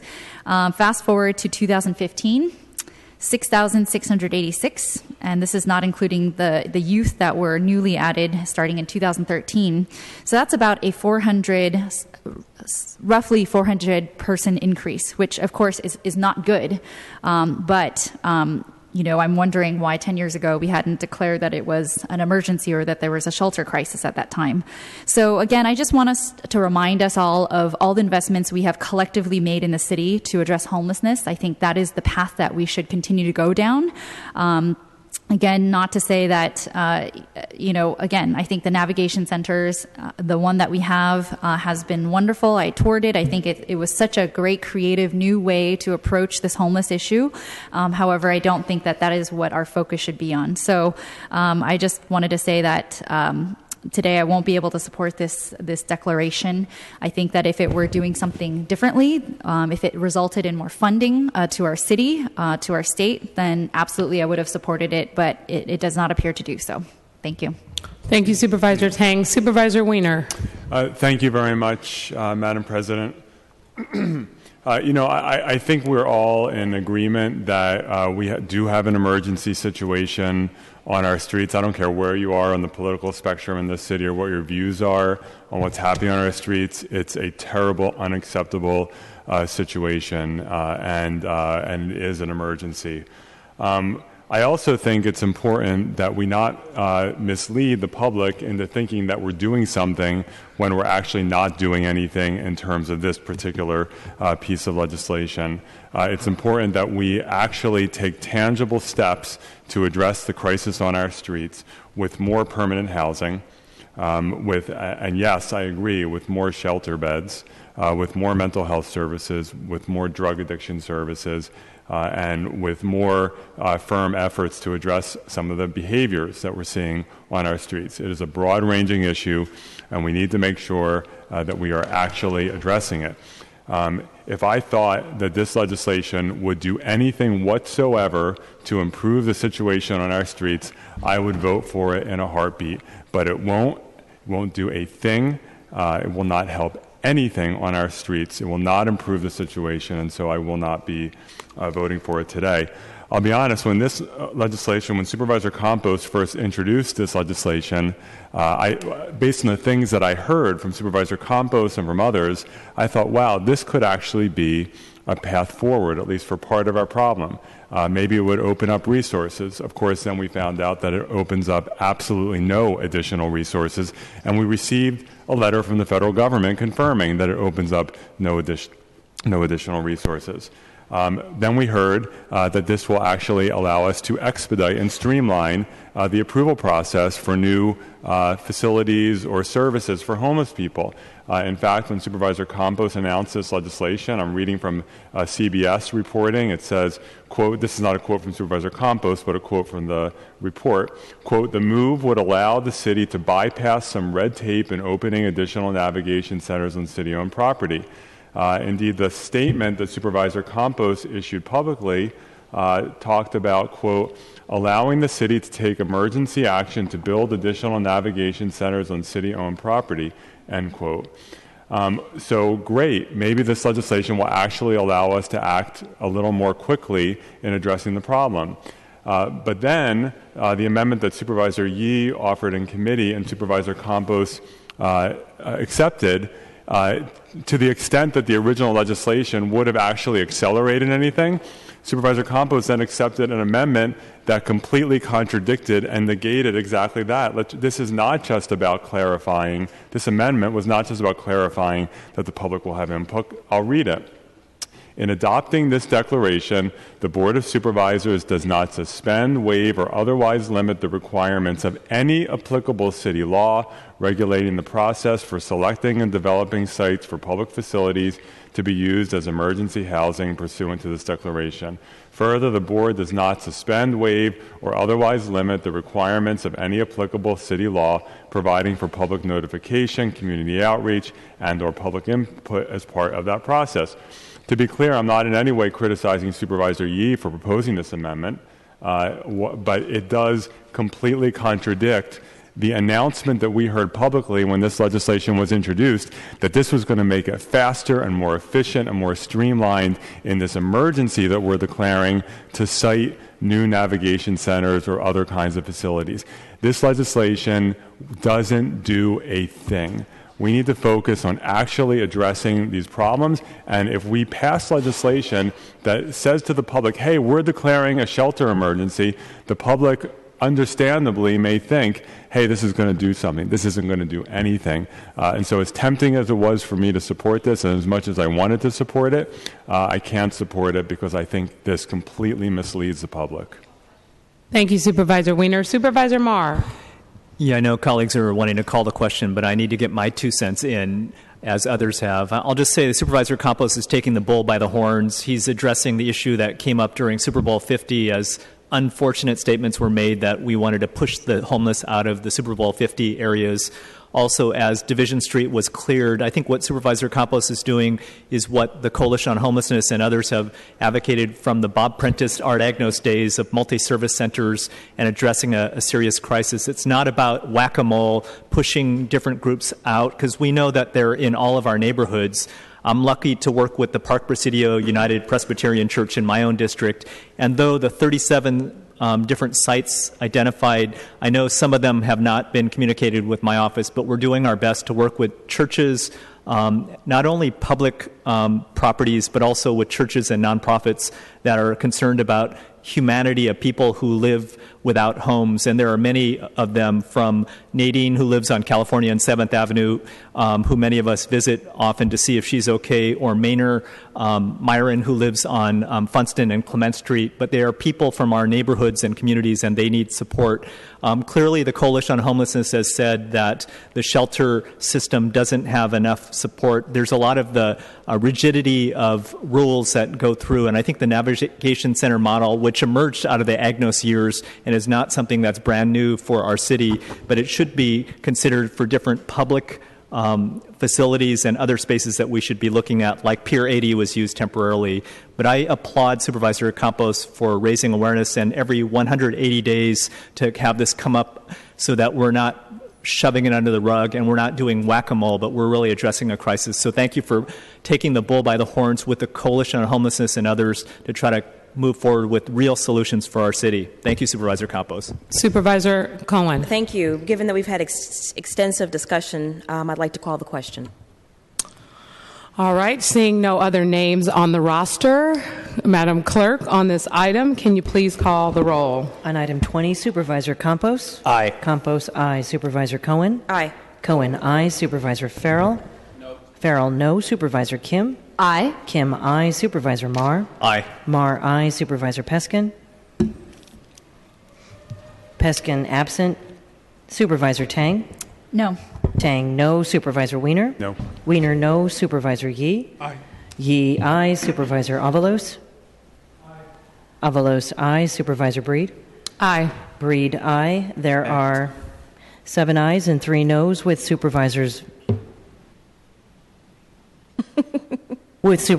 Farrell, Tang, and Wiener in the dissent.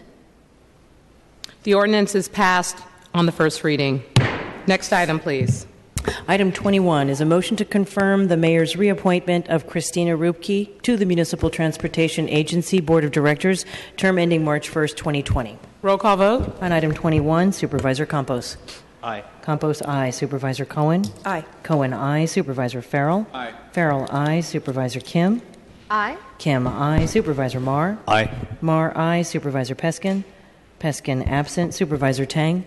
Aye. Tang, aye. Supervisor Wiener. Wiener, aye. Supervisor Yee. Aye. Yee, aye. Supervisor Avalos.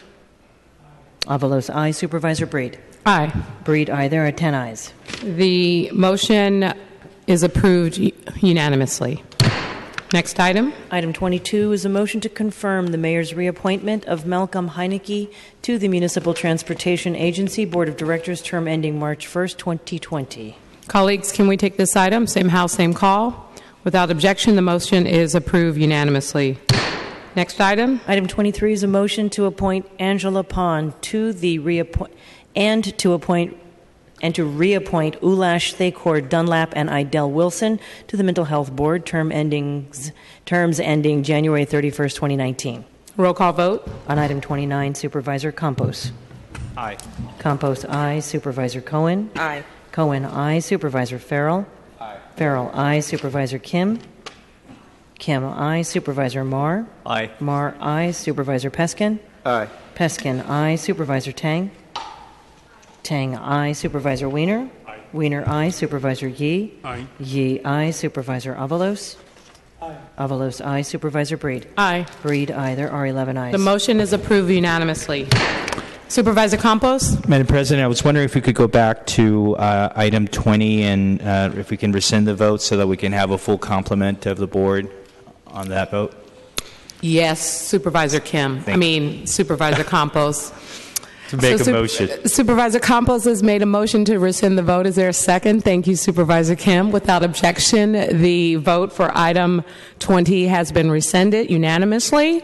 Madam Clerk, please call the roll on item number 20. On item 20, Supervisor Campos? Aye. Campos, aye. Supervisor Cohen? Aye. Cohen, aye. Supervisor Farrell? Farrell, no. Supervisor Kim? Kim, aye. Supervisor Marr? Aye. Marr, aye. Supervisor Peskin? Aye. Peskin, aye. Supervisor Tang? No. Tang, no. Supervisor Wiener? Wiener, no. Supervisor Yee? Aye. Yee, aye. Supervisor Avalos? Aye. Avalos, aye. Supervisor Breed? Aye. Breed, aye. There are 8 ayes and 3 noes, with Supervisors Farrell, Tang, and Wiener in the dissent. The ordinance is passed on the first reading. All right, let's go back to item number 24. Item 24 is a motion to appoint Amy Landgraf, residency requirement waived, term ending April 10th, 2017, and Gregory Dillon, terms ending March 11th, 2018, to the Graffiti Advisory Board. Roll call vote. On item 24, Supervisor Campos. Aye. Campos, aye. Supervisor Cohen. Aye. Cohen, aye. Supervisor Farrell. Farrell, aye. Supervisor Kim. Kim, aye. Supervisor Marr. Aye. Marr, aye. Supervisor Peskin. Aye. Peskin, aye. Supervisor Tang. Aye. Tang, aye. Supervisor Wiener. Wiener, aye. Supervisor Yee. Aye. Yee, aye. Supervisor Avalos. Avalos, aye. Supervisor Breed. Aye. Breed, aye. There are 11 ayes. The motion is approved unanimously. All right, Madam Clerk, let's go to our 3 p.m. special order. Items 25 and 26 comprise the special order at 3 p.m. for the Board of Supervisors convening a committee of the whole for a public hearing of persons interested in the proposed ordinance, which is the subject matter of item 26, ordering the street vacation of James Alley as part of improvements to the Chinese hospital, approving a quitclaim of the city's interest in the vacation area pursuant to the terms and conditions of a purchase and sale agreement between the city and the Chinese Hospital Association, reserving various easement rights in favor of third-party utilities and private property owners, and affirming the Planning Department's CEQA determination and adopting the appropriate findings. Thank you, colleagues. We are now sitting as a committee of the whole to discuss a street vacation order for James Alley. Let's open this hearing. Supervisor Peskin, as the district representative, would you like to make opening remarks? Thank you, Madam President, colleagues. As you all know, we are on the eve of opening the $160 million plus new Chinese hospital. It is a 100,000 square foot, 8-floor facilities with expanded emergency treatment, additional operating rooms, 44 private acute care patient rooms, 6 ICU beds, 23 skilled nursing units, and an expanded pharmacy. This is the culmination of many decades worth of work by the community. It is not a city project. There are many, many people to thank, but I want to salute Brenda Yee, who is the executive director of the Chinese hospital, the many doctors, nurses, and staff, as well as the thousands of supporters who have accumulated that $160 million in an unprecedented capital campaign. The item before us today is to vacate one half of James Alley, 6 1/4 feet wide, half of the alley, 137.5 feet deep, a little less than 1,000 square feet, which has a value of $185,000, which will be paid for by the Chinese Hospital Association to the City and County of San Francisco. And this is a public hearing to hear any comments or concerns or support for the said street vacation. David Lem, who is the extraordinary project manager for this project, is here in the audience this afternoon. Okay, will there be a presentation by the department, Supervisor Peskin? Not to my knowledge. I believe I have just summarized it. There is a purchase and sale agreement. I want to thank John Updike and his staff for crafting that agreement, as well as the City Attorney's Office for their work on that. But I do not believe that there are any members from DPW here today. Okay, colleagues, are there any questions? Seeing no names on the roster, we will open this item up for public comment. Are there any members of the public who'd like to comment on this specific item at this time? Seeing none, public comment is closed. All right. Seeing no other speakers, this hearing has been held and is now filed. And colleagues, we are now reconvening as the Board of Supervisors. Madam Clerk, we will go to the item number 26. Item 26 has been called. It is the ordinance to order the street vacation for the James Alley for the Chinese hospital improvements. Can you please call the roll? On item 25, Supervisor Campos? Excuse me, 26. Aye. Campos, aye. Supervisor Cohen? Aye. Cohen, aye. Supervisor Farrell? Farrell, aye. Supervisor Kim? Kim, aye. Supervisor Marr? Aye. Marr, aye. Supervisor Peskin? Aye. Peskin, aye. Supervisor Tang? Aye. Tang, aye. Supervisor Wiener? Wiener, aye. Supervisor Yee? Aye. Yee, aye. Supervisor Avalos? Avalos, aye. Supervisor Breed? Aye. Breed, aye. There are 11 ayes. The ordinance is passed unanimously on the first reading. All right. Let's go to roll call for introductions. First up to introduce new business is Supervisor Campos. Submit. Okay. Supervisor Cohen is next. Thank you, Madam Clerk. Today, colleagues, I want to ask that we close this board meeting in memory of a woman who went by the name of Patricia Armstrong Watkins. Patricia passed away unexpectedly Friday, March 1st, 2016, at the age of 71. She was born in New Orleans, Louisiana, and moved to the San Francisco Bay View Hunters Point in 1945. She was a retired employee of Bank of America and a dedicated genealogist and family historian. She was a loving mother to Veronica Hodges Watkins and Natasha Watkins Lowry, and is survived by 5 grandchildren and great-grandchildren. Madam President, I'd like to make a motion that we close out the entire board meeting in honor of Ms. Patricia Armstrong Watkins. Okay, colleagues, can we take this without objection? Without objection, we will close out the board meeting on behalf of the entire board. The other thing that I want to just talk about, I have no legislation that I want to submit today, but Supervisor Reed and I are going to be issuing a statement today regarding the recently revealed text messages by SFPD officers. And, you know, it's an interesting position. Here we are, barely a year since the last time we issued a joint statement about the racist and homophobic text messages exchanged by SFPD officers. And in that short period of time, we have witnessed a tragic shooting in the death of Mario Woods, which has launched multiple investigations. We've also seen the death of Amelcar Perez Lopez and Alex Nieto. And clearly, there is a considerable amount of work that needs to be done. You heard today a lot of discussion around homeless issues. I'd like to see more discussion around an outrage around our law enforcement officers, and like to see more reforms being put forward. My question really is, and when is enough enough? When are we going to get tired of the same narrative? Last night, Bayview captain contacted me. There was a shooting in Supervisor Campos' district and a border area that we share at Silver and San Bruno Avenue. Another African-American male shot in the head, dead. Earlier today, there was another shooting at Mendel Plaza.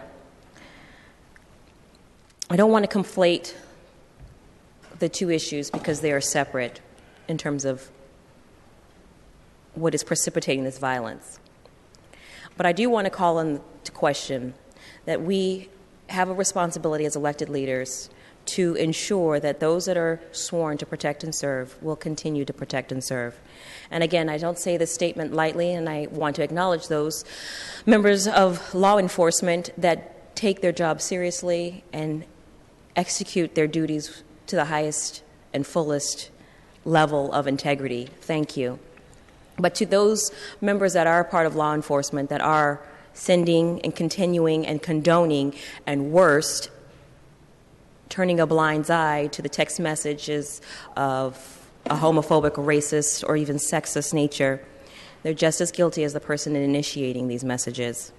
And I want to just stand firmly with President Breed, as well as the mayor's office, as well as the chief of police. We are all in discussion, and we're all working very diligently to begin to change the culture within law enforcement.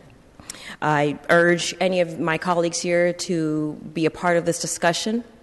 Supervisor Campos and Avalos have been very instrumental in pushing the agenda forward for new policies on use of force.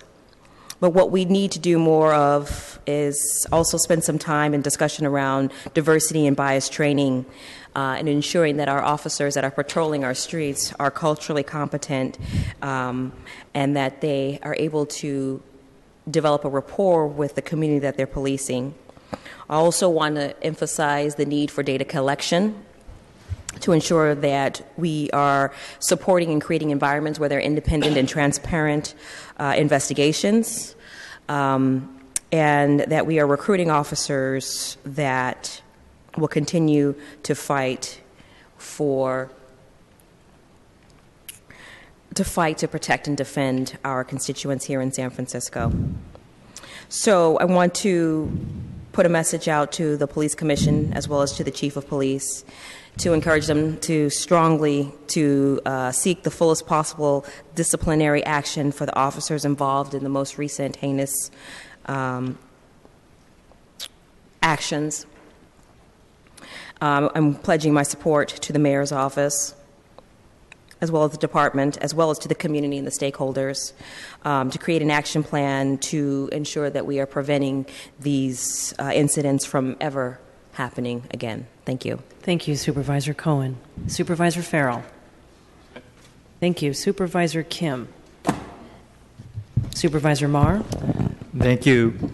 Colleagues, I'm thrilled to invite you all on April 16th to first annual festival. We're calling it Playland on Balboa. It will highlight the rich history of the Richmond District and Ocean Beach as a former longtime amusement park preceding Disneyland. In many ways, Disneyland was patterned by some on Playland at the beach in San Francisco that existed until 1972. This festival that I initiated along with the support of the Richmond District Neighborhood Center, thanks to Michelle Cusano and Sarah Huck especially, but also EC Productions, which is Elliot Durham, who does incredible work with the Hardly Strictly Bluegrass Festival, and Balboa Street Merchants. And I wanted to thank Marjan Philhauer for helping to coordinate the Merchants Association in the outer Balboa area, but also a lot of great historic institutions that are working with us. The event is from 2 to 6 p.m. on Balboa Street between 35th Avenue and 38th Avenue. Features music, arts, an arts walk, and the community and history of the Richmond District. Also, throughout the afternoon, there's going to be a bunch of musical acts and entertainment at Simple Pleasures, Noise Record Store, La Promenade Cafe, and Balboa Theater and Creative IQ Art Studio. A few of the musical performers are Bohemian, Highway, Rohai and Hot Pocket, Alisa Rose, Joseph Tucker, but dozens of other performers on 4 stages. The Balboa Theater will show 2 films about my old-time record store, Tower Records, and then also the historic film Remembering Playland at the Beach. The Western Neighborhoods Project are San Francisco history resources. The Western Neighborhoods Project will display original photos and the historic Playland at the Beach Seaside Amusement Park that stretched from the Cliff House to Golden Gate Park, along Ocean Beach until 1972. I actually live now on the spot that used to be the carousel at Playland at the beach, so all the good karma from a carousel now where I live. The Playland Festival also includes an art walk featuring local artists. Thanks so much to the Richmond District Neighborhood Center for promoting arts in our community. And a lot of the community-based organizations will help to educate us about various community issues. The event also commemorates National Record Store Day. I don't know if any of you like vinyl like I do. Even the HBO series about the 70s hip-hop, punk scene, and other types of music that emerged from that early 70s period. Would love that Noise Record Store is commemorating National Record Store Day, and the Balboa Theater will also partner to host a movie and art displays on the festival and the history of vinyl and records. Playland on Balboa Festival celebrates and commemorates the proud Richmond District history of our West Side music and cultural scene.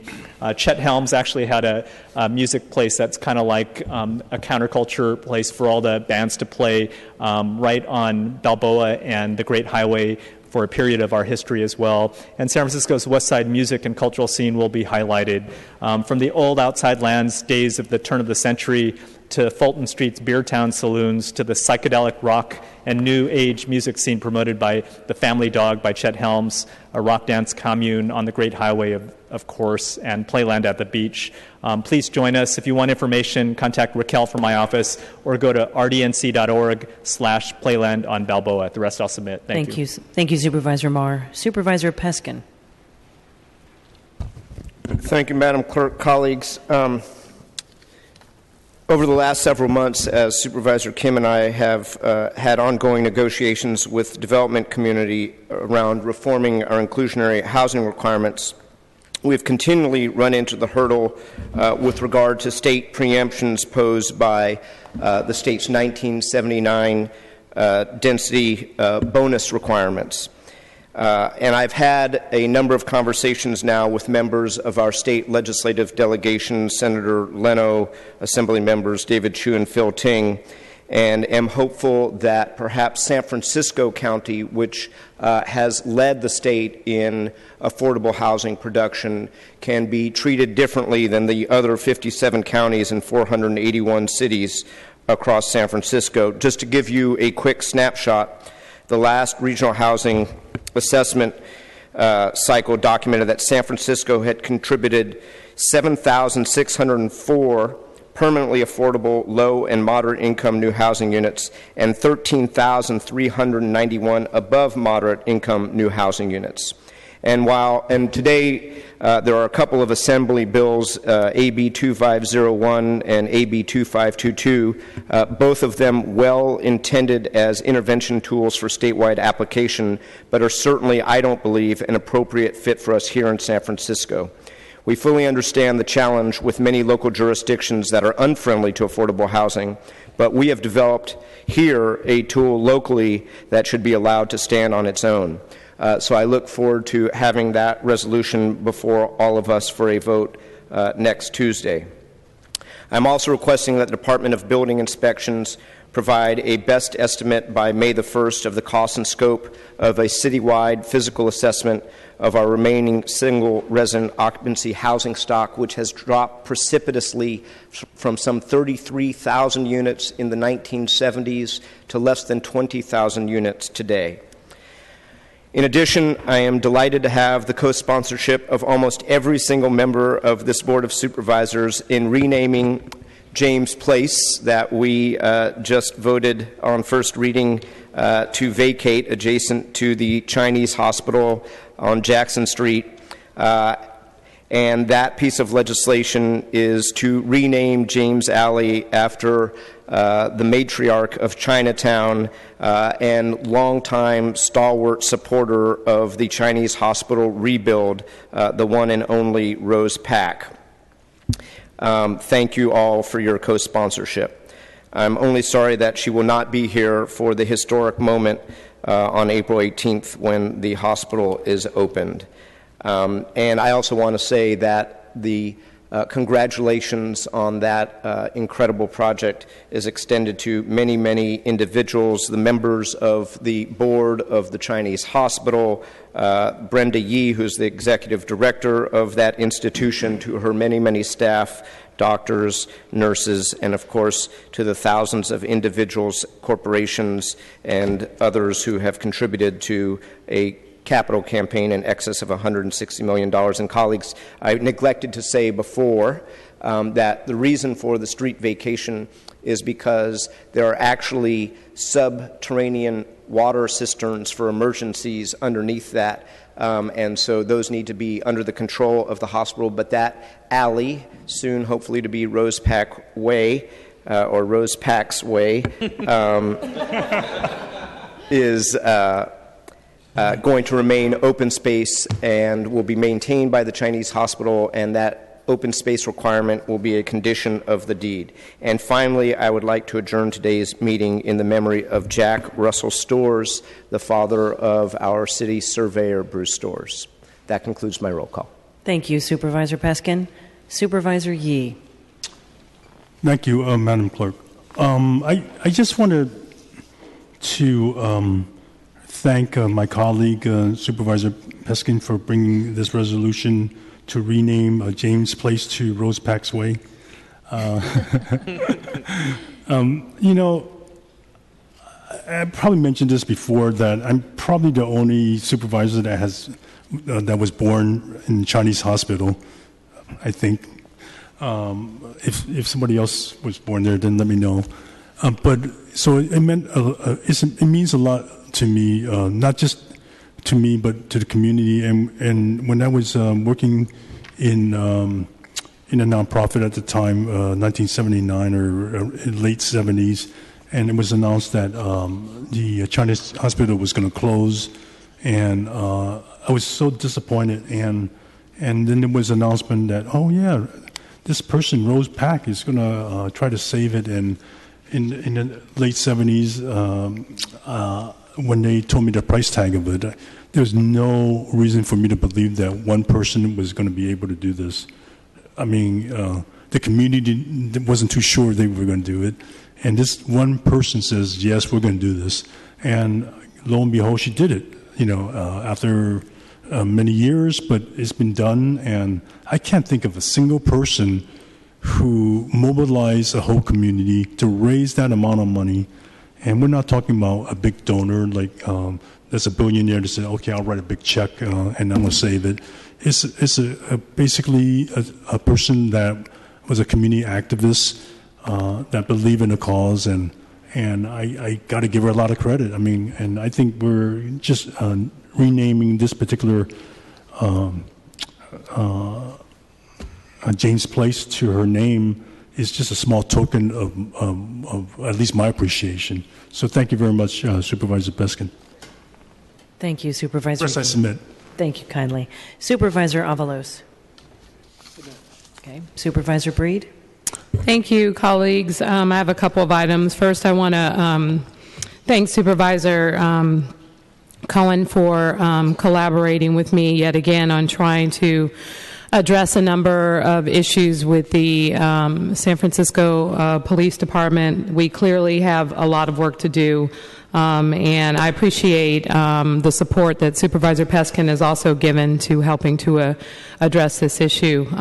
We are going to be keeping our eyes on this and look forward to bringing forth legislation that we think can hopefully help to continue to address some of the challenges that persist with the department.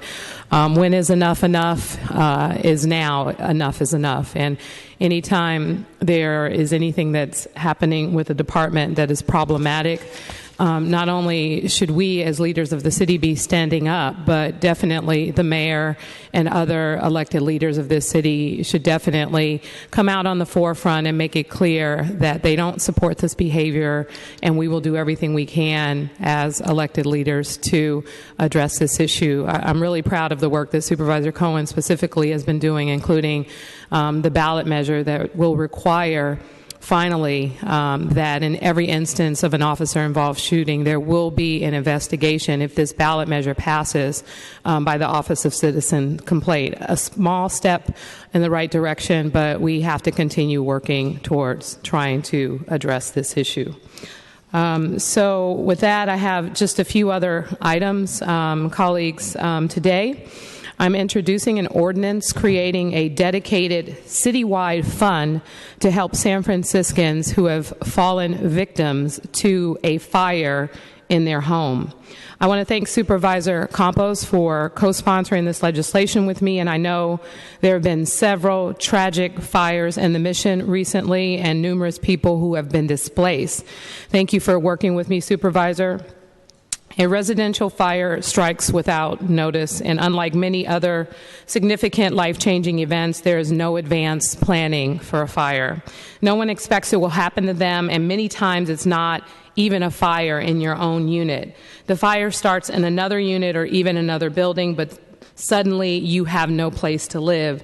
And low and middle income earners are especially impacted. Not only do they often lose their belongings, they often lose their homes. And given the skyrocketing rents in San Francisco, fire victims are usually vulnerable to being priced out of the city altogether. This happens to dozens of people every year. In December, there was a fairly large fire in District 5 that displaced several families. One of the families, middle-income earners, but by no means wealthy, were able to find another unit. They went from a 2-bedroom apartment where they had lived for years and where their son was born to a 1-bedroom unit where they created a bedroom for their son in a nook under the staircase. Their rent went from $1,800 to $4,000 a month, and they are now struggling to pay the expenses for their child with a disability. The hardship and rent increase is causing them to consider leaving the city. We had another sizable fire in District 5 on Fulton Street the day before Valentine's Day, which displaced 16 people. I work with the North the Panhandle Neighborhood Association and the Alamo Square Neighborhood Association to organize fundraisers for the victims of the Fulton Street fire. But I couldn't help but wonder, where was the city? Why can't San Francisco's government provide more help to people who've lost everything? The Department of Human Services currently does have funds in its budget that are used for limited-term housing subsidies for fire victims who earn 35% of the area median income. But there are no benefits for victims earning over 35% of AMI, and neither the department nor the city has dedicated permanent fund for assisting fire victims. In other words, if you are an individual who makes more than $25,000, the city can't help you. My legislation will change that. It will create a permanent category 6 fund, a permanent category fund to help fire victims who earn up to 100% of the AMI. Now, 100% of AMI may sound like a lot, but a librarian who makes $70,000 or a married couple who works as a cook and hotel maid are not rich people. They are struggling to stay in San Francisco just like everyone else, and when fire strikes, we should help. In keeping with the model established in my Homicide Reward Fund, which I want to thank my colleagues for passing unanimously today, the Fire Assistance Fund can receive private donations and appropriations by the Board of Supervisors and the mayor. Funds can carry forward from year to year, and the specific allocations will be made by the implementing department, in this case, the Human Service Agency. I want to thank Deputy City Attorney Tom Owen and my Chief of Staff, Connor Johnston, for all their work on this. To everyone who has been a victim of a fire in San Francisco or whose friends, family, or former neighbors are struggling to recover from the fire, I want to say we can help. The city can do more to support our own in their time of need. And with my legislation, along with my co-sponsor, Supervisor Campos, we will. 2 other items I want to talk about today, colleagues. As you know, April is Child Abuse Prevention Month, but Child Abuse Prevention Month doesn't just need to happen in April. It needs to happen every day of every year. Today, we had a press conference, and my colleagues, Supervisor Wiener, Campos, Yee, Cohen, and Tang, and I think Supervisor Marr all joined in support of this press conference today, where we made it clear that kids matter, kids are our future, they're our future leaders, and we will do everything we can to continue to support programs that help to encourage our kids and keep them safe.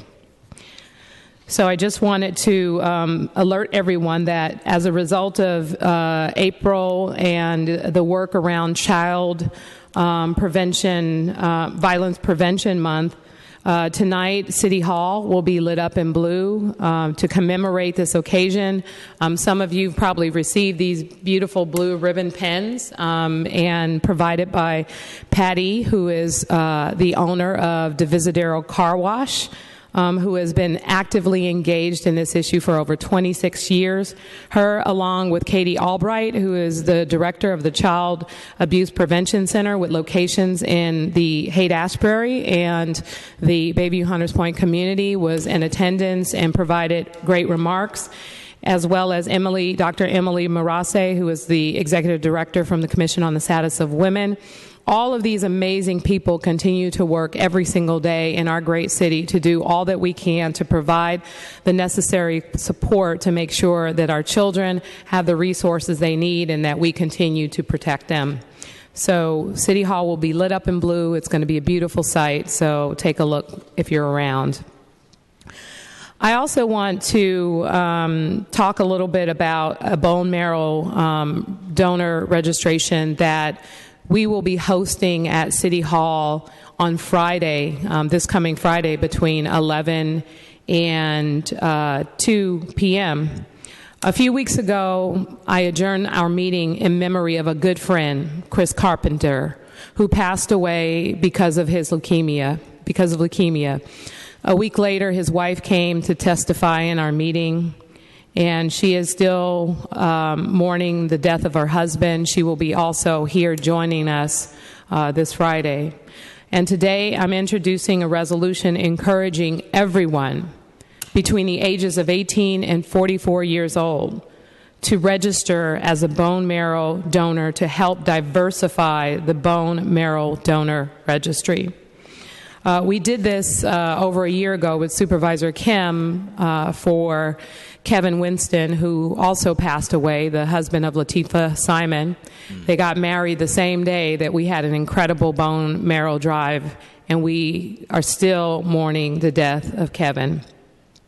Every 3 minutes, someone in America is diagnosed with blood cancer, and bone marrow transplant is the only proven treatment for over 70 of those cancers. Unfortunately, 70% of the patients do not have a fully matched donor in their family and must depend on the kindness of strangers to save their life. More importantly, patients are more likely to match with someone who share their ethnic background. But minorities, including Asian Americans, Latinos, and African Americans, are dramatically underrepresented. According to Be the Match, a national bone registry, 16% of Asian or Pacific Islanders patients cannot find a donor. The ratio increases to 17% for Hispanic or Latino patients, and it increases even more to 24% for African Americans. For white patients, only 3% cannot find a donor. This is personal for me. Not only did I lose some incredible friends, both Chris and Kevin, my good friend Jane Yin Bolander was diagnosed with leukemia the day after Christmas. She's the wife of a dear friend, Jari Bolander. She's gone through rounds of chemotherapy, but it hasn't helped. I am committed to helping her and people of all ethnicities who are fighting cancer. And I am grateful for everyone who is joining the fight. If you are between the ages of 18 to 44, we need your help this Friday. We especially need help from minorities who are currently underrepresented. This Friday, we organized the bone marrow donor registration drive right here in City Hall. It will be in the South Light Court from 11 a.m. to 2 p.m., and parking has been reserved on the south side of Grove Street between Van Ness Avenue and Polk Street, so donors can be dropped off and picked up, or they can run in and out. It only takes 10 minutes, just a few minutes to get your cheek swabbed and sign a consent form, and that's it. We'll send you on your way. I want to thank my colleagues for co-sponsoring this resolution, and thank you, Supervisor Tang, for outreaching to the folks in your district and all over the San Francisco, and for being there at our press conference today. Thank you, Supervisor Yee and Supervisor Kim, Supervisor Marr, Supervisor Peskin, Weiner, Cohen, and Supervisor Avalos. I also want to thank the Asian American Donor Program for working on this resolution with us and helping us organize the donor registration drive. Every life is precious. A person's ethnicity should not determine whether they live or die. We are asking everyone to come to the table, especially those who are part of the Asian community, the Latino community, and the African American community, to come out this Friday and register, because there is no greater gift than life. I hope to see you all in the South Light Court on Friday. And on another note, my final item for today, colleagues, as you know, the most amazing festival in the city and county of San Francisco takes place in my district. What is that, you might ask? The Cherry Blossom Festival. It is an incredible tradition in Japantown. The Northern California Cherry Blossom Festival will be held this weekend and next weekend, with festivities, with all kinds of food and entertainment and gifts to purchase. I mean, it's a great way to come together, a great way to celebrate the blossoming of our cherry blossom trees all over the city. And if some of you have allergies, you know that these cherry blossom trees have probably been blossoming long before this weekend. So I invite you all to come and join us for the festival. We are also, it's this weekend and next weekend, there will also be a parade which will start here at City Hall on Sunday, April 17th at 1 o'clock p.m. We'll travel up Polk Street, and we'll go from Polk to Post and then Post to Fillmore. So watch out if you're going to be driving around the city. Sunday, April 17th, the Cherry Blossom Parade will be in full effect. I'm really excited to be participating, and I hope to see some of you out in Japantown either this weekend or next. The rest I submit. Thank you, Madam President. Supervisor Campos, you asked to be re-referred. Thank you. I'll be very brief on a couple of points that I meant to say. First, going back to roast pack, I think the apostrophe and the S are really critical in that effort. So I think that we don't want to get in trouble, so we want to make sure that happens. But the second point that I actually meant to discuss, and I want to thank Supervisor Cohen and President Breed for raising the issue of what's happening with our police department and the second set of texts. What's so significant about what happened is that those actions, as alleged, happen in the middle of public outcry around the original text messages. And I think that the fact that that second set of messages happen really points to this not just being an isolated incident, but to a culture. Because to me, what does it say about how people see within the department see the significance of this kind of activity if we had every single official in the city condemn the original text messages, and yet these officers felt that they felt comfortable enough doing that? What does it say about the culture of this department? And that's very serious. And one of the things that I would ask, and I am very appreciative that Supervisor Cohen and President Breed are involved, and I know Supervisor Peskin is also involved, and I think I certainly would be happy to be a part of this discussion. But the thing about the police department is that it's a paramilitary organization. And I think that in a paramilitary organization, the involvement of the chief executive is key. It's how this kind of organization functions. And I ask and implore Mayor Lee to have a more visible role in this, because I don't believe that the kinds of changes that are needed in this paramilitary organization will be effectuated if it's only members of this Board of Supervisors, important as that involvement is, playing a key role without the mayor playing a key and visible role. I don't believe that the strategy of sort of asking the police commission, asking members of this Board of Supervisors without the mayor himself playing a more visible and engaged role will work in this kind of paramilitary organization. It's top down. It doesn't work like anything else we have. And so the other point that I would make beyond the importance of the mayor being involved is that I hope that this is also an opportunity to get it right on the federal review that we have called upon. We asked for the Department of Justice to come in, and right now the review is being done by the Department of Justice community oriented policing department. And the community oriented policing department is important, but what it means is that a review done by this wing of the Department of Justice will not be binding on the San Francisco Police Department.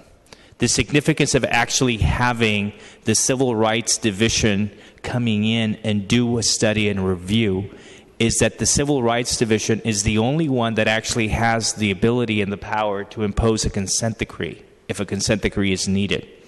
When you have a review done by the department's community-oriented policing office, it's not binding.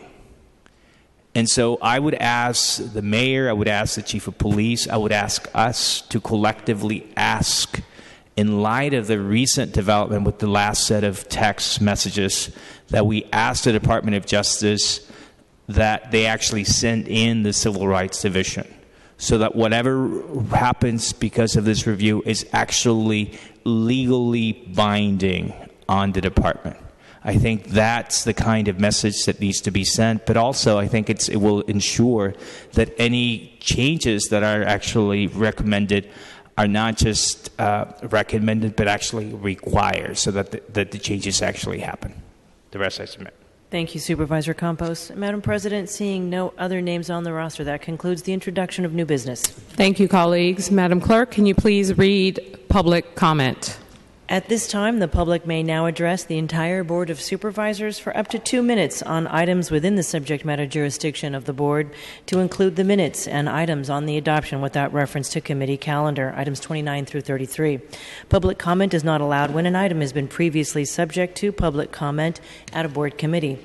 Pursuant to the Board's rules, direct your remarks to the Board as a whole, not to individual supervisors and nor to the audience. Speakers using translation assistance will be allowed twice the amount of time to testify, and if you would like to display your document on the overhead projector, please clearly state such to SFG TV and then remove the document when you would like the screen to return to live coverage of the meeting. All right. First speaker, please. Good afternoon, supervisors.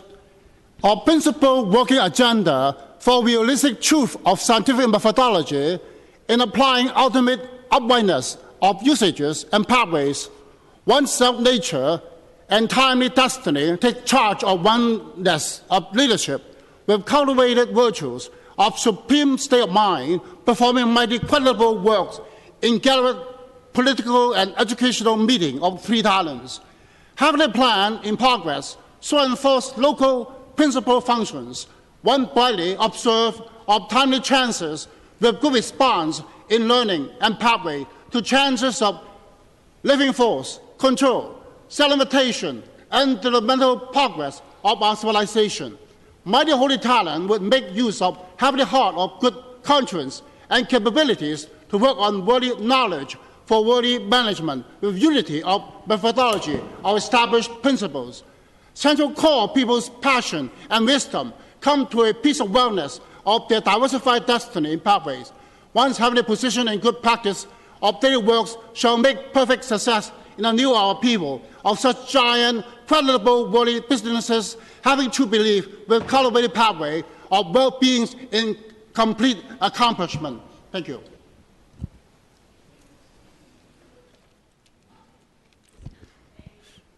Thank you. Next speaker. Good afternoon, Board of Supervisors, President Breed, and supervisors. And it's now or never. Come hold mental health tight. And I hope you really make it turn out right. Tomorrow may be too late. It's now or never. Make mental health turn out great. And I hope you make it turn out right, not wrong. And it makes the city where you belong. Make it turn out true. And don't it make City Hall. And don't it make City Hall. And don't it make City Hall blue.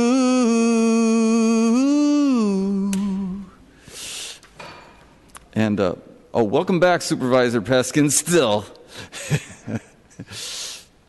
And it's time again. When the giants come to town, it's bye-bye, baby. When the giants come to town, it's bye-bye, baby. When the giants come to town, it's bye-bye, baby. It's bye-bye, baby. Thanks. Good luck. Thank you very much. Next speaker, please. Good afternoon, supervisors, those of you in TV land. San Francisco motorcycle police officers. As a San Francisco resident, I am urging our police department to come out of hiding and execute their responsibilities to ensure vehicle codes. It is not acceptable protocol and, again, police procedures for officers in groups of 3 or more to congregate in restaurants when they should be performing their duties. The only exception to this would be in case when the president was in town making a visit or in the death of one of their own. If I could point out to one reason as to why our city is besieged with the high number of traffic accidents, cell phone use violations, and driver clearly not abiding by vehicle codes with reckless abandonment, then this would be it. I request that all supervisors mandate that all officers earn their pay and step up their diligence in committing and taking an aggressive approach to motorists that are in violation of vehicle codes. We need to keep our streets and pedestrians safe and harm.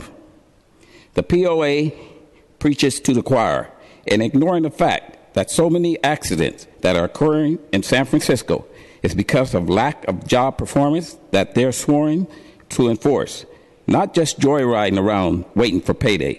Some motorists are breaking laws and vehicle codes books right in front of them. Flowmasters, modified exhausts, radios blaring, all windows tinted, failing to yield for pedestrians and emergency vehicles, and etc. Thank you. Thank you. Next speaker, please. Hello, this is Edward Johnson. And I was taught when I was 3 years old about, lawyer control and what's written on paper. And a lot of this stuff is done, on basis that we haven't had no agreement with that, which we should have agreement, and there's no, common cause to prevent these buildings. I have been looking at some buildings over at school, and that has been built like we're in a haunted, building in San Francisco. And why would they want to construct buildings like that on the San Francisco schoolyard? I know in 2007 I was already hearing about buildings that were already brick buildings. They were nice buildings that was over there by the school.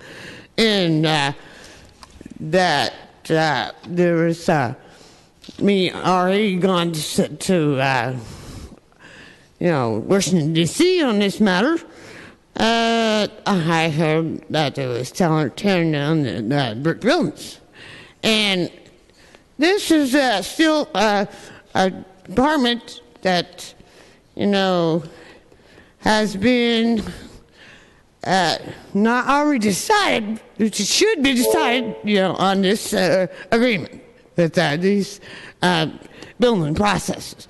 Because this is where the major thing is in Washington, D.C., and to get this, process started, we should be nice enough to be parted with these subjects. And to these organizations that I've been looking at, none of it don't make any sense as far as room writing.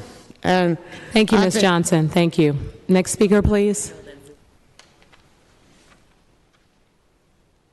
Hi, my name is Jessica Evans. I have some handouts too. The clerk will pick them right up from you. Okay. I'm the owner of a loft at 346 First Street. My unit is on the Guy Place portion of the building overlooking the lot that the Parks and Recreation Department, thank you, wants to convert into a mini park. The design, adopted by the Rec and Parks Department in 2008, requires removal of 3 trees, 2 mature avocado trees, and 1 ash tree. The ash tree, I object to the design adopted by the Park and Recs because it requires removal of these trees and because the design is inefficient, environmentally inappropriate, and affects the quality of life for all the loft owners in my building who benefit from these trees because they are beautiful and magnificent. I never received any notice of any kind of the 3 community meetings held about the Guy Place Mini Park during 2008 or the meeting held in 2014. That's 4. I have not found anyone in my building who received any such notice. I have owned and lived in that building since 1996. The design adopted by the Parks and Rec Commission includes lighting, water features, and plants that are not native to California and not drought tolerant. Once completed, maintenance of the mini park will be the responsibility of us, the neighborhood. The park includes electrical lighting, water features that involve recycled water from an underground cistern, and plants such as ivy and bamboo that require high maintenance, are poisonous to animals, and the berries make children sick. The Parks and Recs Department is not going to maintain this park. We're supposed to do that. The department cannot expect the residents in our neighborhood to incur this expense necessary to properly maintain the mini park. None of the plans have been, people that they don't know about this whole thing, they don't know what's going on, they don't know that they're going to be cut down. I want these trees to be designated as landmark trees or nominated at least. I want a reprieve for these trees that are on the chopping block.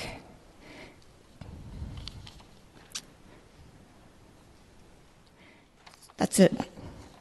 Thank you. Thank you very much. Next speaker, please.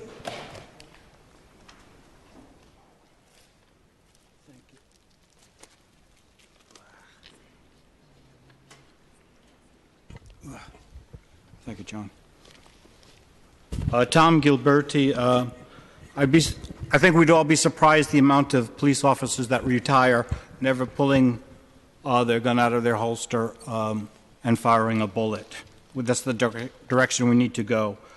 Second, I've been serving comments about the mayor about how he's a political gear, Reagan-like, Iran Contra, guns for hostages. It didn't stick with Reagan. Our mayor being the only person evacuated to a bomb scare during a committee meeting, taped by FBR, acknowledging laundered contributions. Nothing happens. A mayor associated with pay-to-play and better than the mafia, and failing to see the needs of this city's communities. The whole Bay Area is suffering. because of that. On the other side of the coin, we have an editor in the San Francisco magazine here from this issue, which was the Planning Commission issue, and he writes, and running against a clown car of people that stuck their names out and tried to make a change. Very dismayed at that. I would kind of regret my name wasn't in that clown car too. And I want to pass out then a happy, well, not a happy, but encouragement by the Potrero Hill Democratic Club's endorsement of candidate Amy Farah Weiss. You know, I think that's the direction the city needs to go into. And I wish I had a little more time, but I don't. So enjoy the start of baseball season. Oh, thank you very much. Are there any other members of the public who'd like to provide public comment at this time? Seeing none, public comment is closed.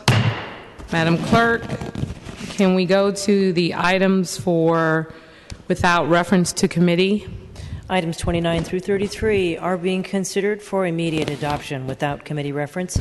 A single roll call vote may enact these items. A member may object, sever an item, and have it considered separately. Supervisor Marr. I please sever items 29 and 30. Supervisor Weiner. Supervisor Peskin. 31, please. Okay, here we go again. Let's just call each item one by one. Madam Clerk, first item. Item 29 is a resolution to urge the California Department of Alcoholic Beverage Control to deny alcohol license applications of non-traditional alcohol retail businesses in the city. Supervisor Marr. I move to continue to our April 12th meeting. Okay, Supervisor Marr has made a motion to continue 1 week to April 12th, seconded by Supervisor Peskin. Colleagues, can we take that without objection? Without objection, item 29 will be continued to the meeting of April 12th, 2016. Next item, please. Item 30 is a resolution to support the California Faculty Association and to urge the California State University administration to give the CSU faculty the respect they deserve and agree to the reasonable salary increases they demand.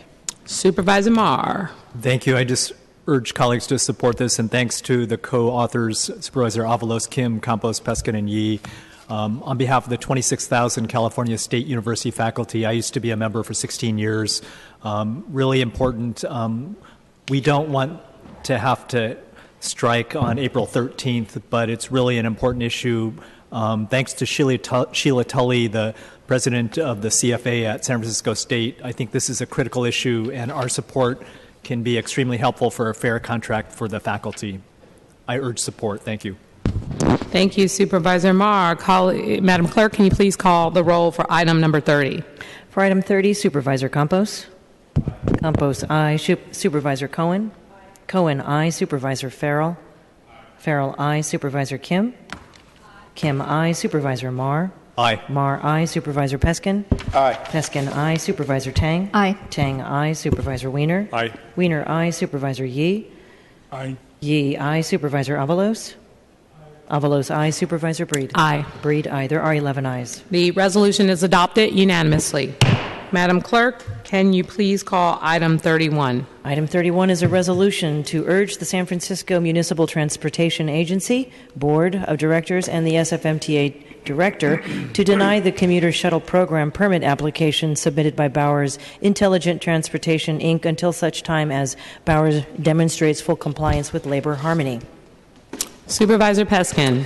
Thank you, Madam President. Colleagues, insofar as the MTA, in its own absolute authority, took action on this last week absent a board vote, I believe that this resolution is now moot, and I would like to make a motion to table it. Supervisor Peskin has made a motion to table. Is there a second? Seconded by Supervisor Marr. Colleagues, can we take that without objection? Without objection, this item is tabled. Next item. Item 32 is a resolution to support the California State Assembly Bill 18 1687, authored by Assemblymember Even Lowe, which prohibits a state agency from requiring its employees, officers, or members from traveling to states that sanction or require discrimination on the basis of sexual orientation, gender identity, or gender expression, and prohibit state-funded or state-sponsored travel to those same states. Thank you. Supervisor Weiner. Thank you, Madam President. Colleagues, I ask for your support. We need to, I think, strongly be on record supporting Assemblymember Lowe and his legislation to have the 8th largest economy in the world decide that our government is not going to pay for travel to states that relegate LGBT people to second-class status. This is an important message to send, and it will help in terms of the partnership we're seeing between government and the private sector in putting our foot down and sending a message to these states that are passing these absolutely deplorable discriminatory hate laws that there will be economic consequences for their decision to do so. And so, colleagues, I ask for your support.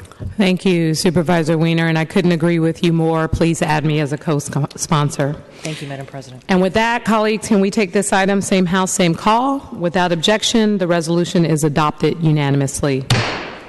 Item 33, please. Item 33 is a motion to approve a final map 8755, a 35 residential unit and 3 commercial unit mixed-use condominium project located at number 1 Franklin Street. No one wants to claim this? Nobody? Nobody? Okay.